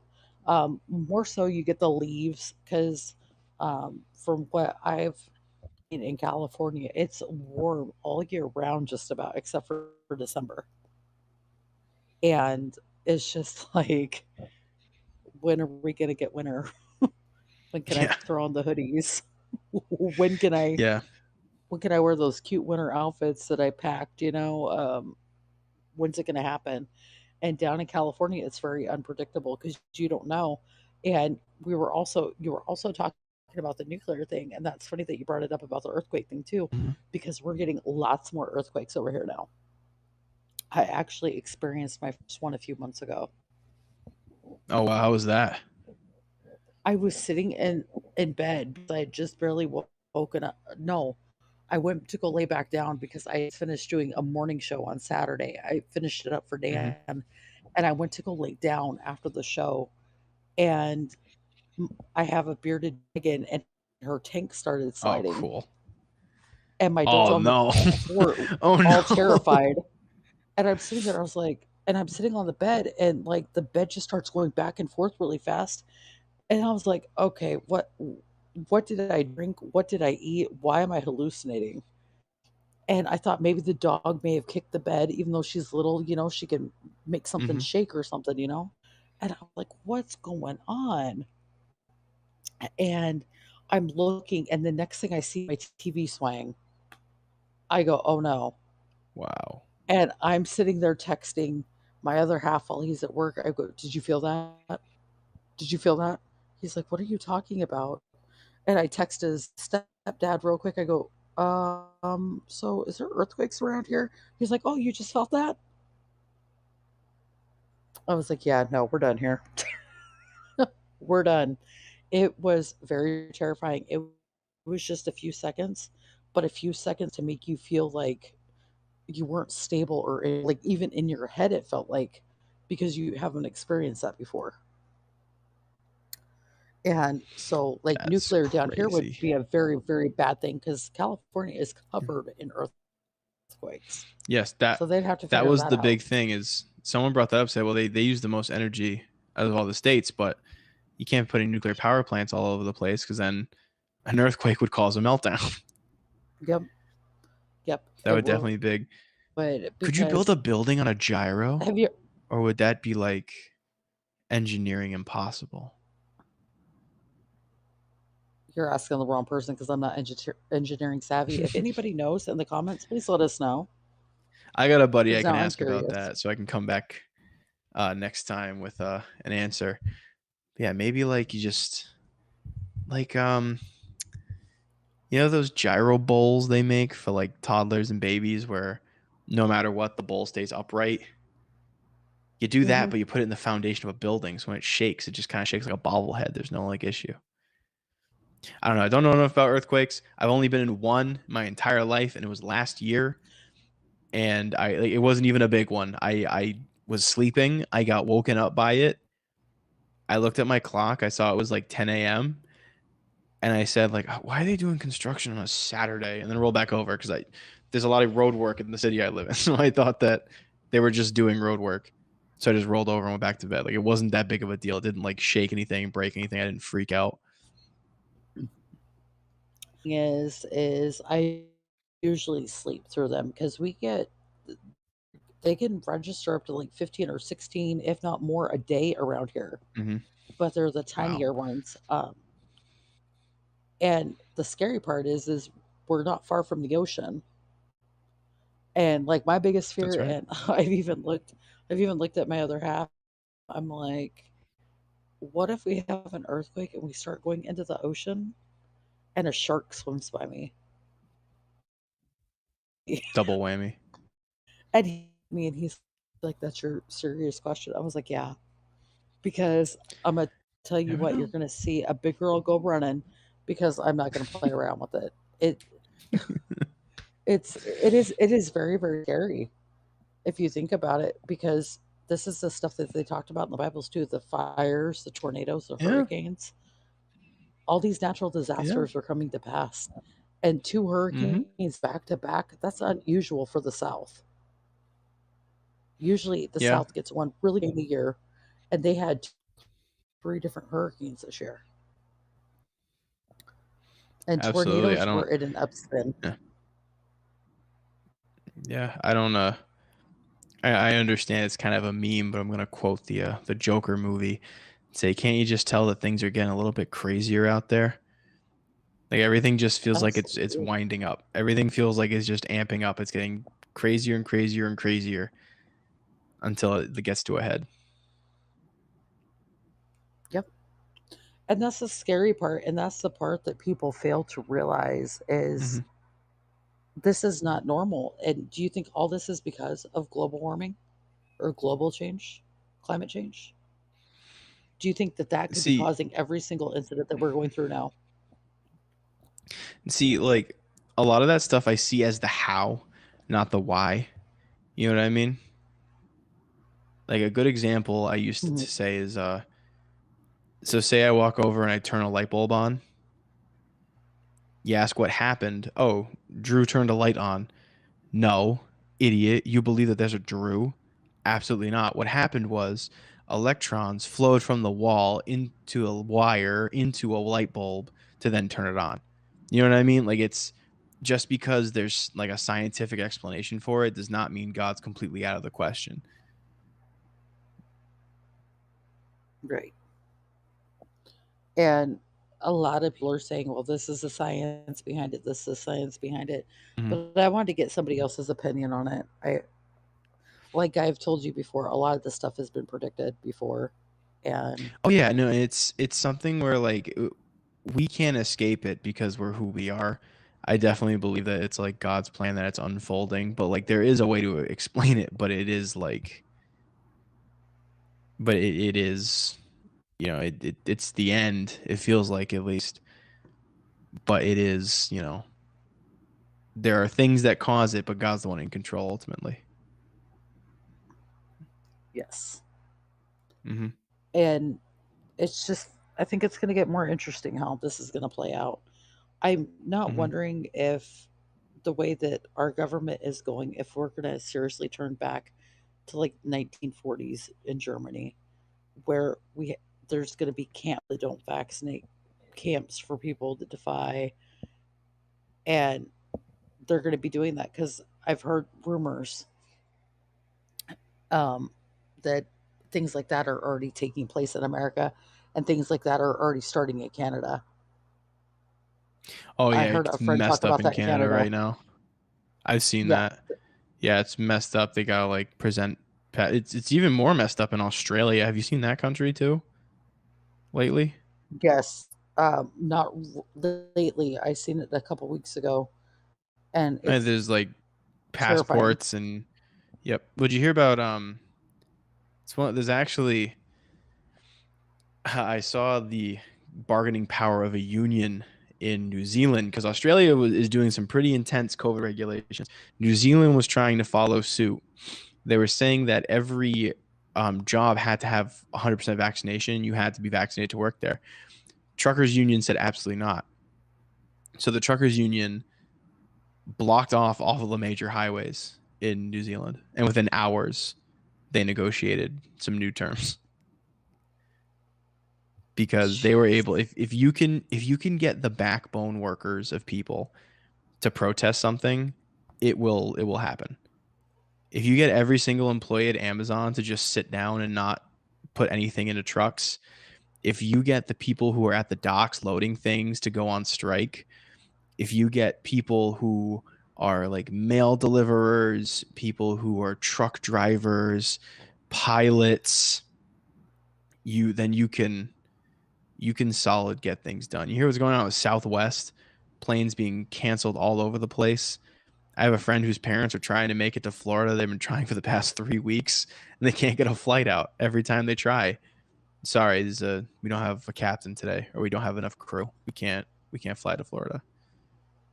It's nuts, and I don't know how these plane companies are still holding out. I genuinely feel like Southwest is going to go under if they don't figure it out soon enough, because there are planes being delayed and canceled all over the place because of a lack of crew, because people are refusing to get the shot. Which to me shows that there's enough people scared enough to take a vaccine. I think it's worth looking into. Absolutely. 100%. I looked it up We need to last time. stand Let me look it together. up. Yeah, let me look it up today. The Mayo Clinic, probably pronounced Mayo, but it says Mayo, so bite me. Yes, Um, ma'am. the Mayo Clinic, Mayonnaise Clinic, Mayo. the Nas. Mayonnaise. So I don't want to see the article. I want to see the chart. Don't you hate it? Come on, Google. Google's like, no, I'm going to block because you Yeah, shouldn't Google's be gonna block me because I'm researching. spreading misinformation, even though it's opinions. Right. Yeah, sure. Go ahead, bro. We're all censored here. Take it as a badge of honor to get trolled at in chat and to be censored by Facebook. Yeah, there's so all states. So fully vaccinated, quote unquote.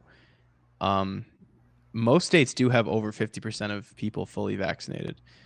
Um, not Trump. I wish he was still in office. Um, Biden said in an interview that we'll go back to normal if we can get 97 to 98% of people vaccinated, which is an unfeasible number. That will never happen. Right. That's like nothing gets that much support. That will never happen. Essentially saying we have to do it ourselves, where if our like workforces and unions decide, hey, we're going to stop production, we're going to stop, pedaling the wheels that make our country turn, then we'll eventually get our way. Collective bargaining is a hell of a poker chip and something that we need to look into more. Absolutely. Yeah. We are Absolutely. down to our last minutes. Truly, thank you for stopping on by. I really appreciate it. You have any Thank last you. words, any closing statements or arguments or questions you'd like to give before we sign out for the night? I would just like to say, keep standing strong together, guys. Mm-hmm. Um, it's we the people, not we the government, and we need to stand strong and keep fighting for what we believe in. And I love y'all, and I'll see you Wednesday for our truly uncensored with Ann. Awesome. And thank Sweet. you for Thank you having for me coming again. up. Of course, no problem. The pleasure is all mine. Thank you to our wonderful audience, for everyone listening right now. Thank you for coming on by. Feel free to check out my social media over at Twitter, Instagram, Twitch, YouTube. I also have a Patreon if you want to support monetarily. I have multiple tiers. We're still working on rewards. As soon as we grow a little bit bigger, we'll figure out which rewards should do what. Through our Patreon, you can join our Discord server. We'd love to have you over there. You can talk to me one-on-one. We can debate politics in the voice chats. We can have movie nights. We'll play game nights. It'll be super fun. Come on over and be a part of the community. You're not going to want to miss this. Make sure you guys keep on keeping on, keep doing your research, keep following who you follow, keep looking into it, be who you are unapologetically, stand by your stances, don't be censored, and keep on watching the zoo. Have a great night, everybody. Thank you for coming by. Night, guys. Good night. Thanks for watching.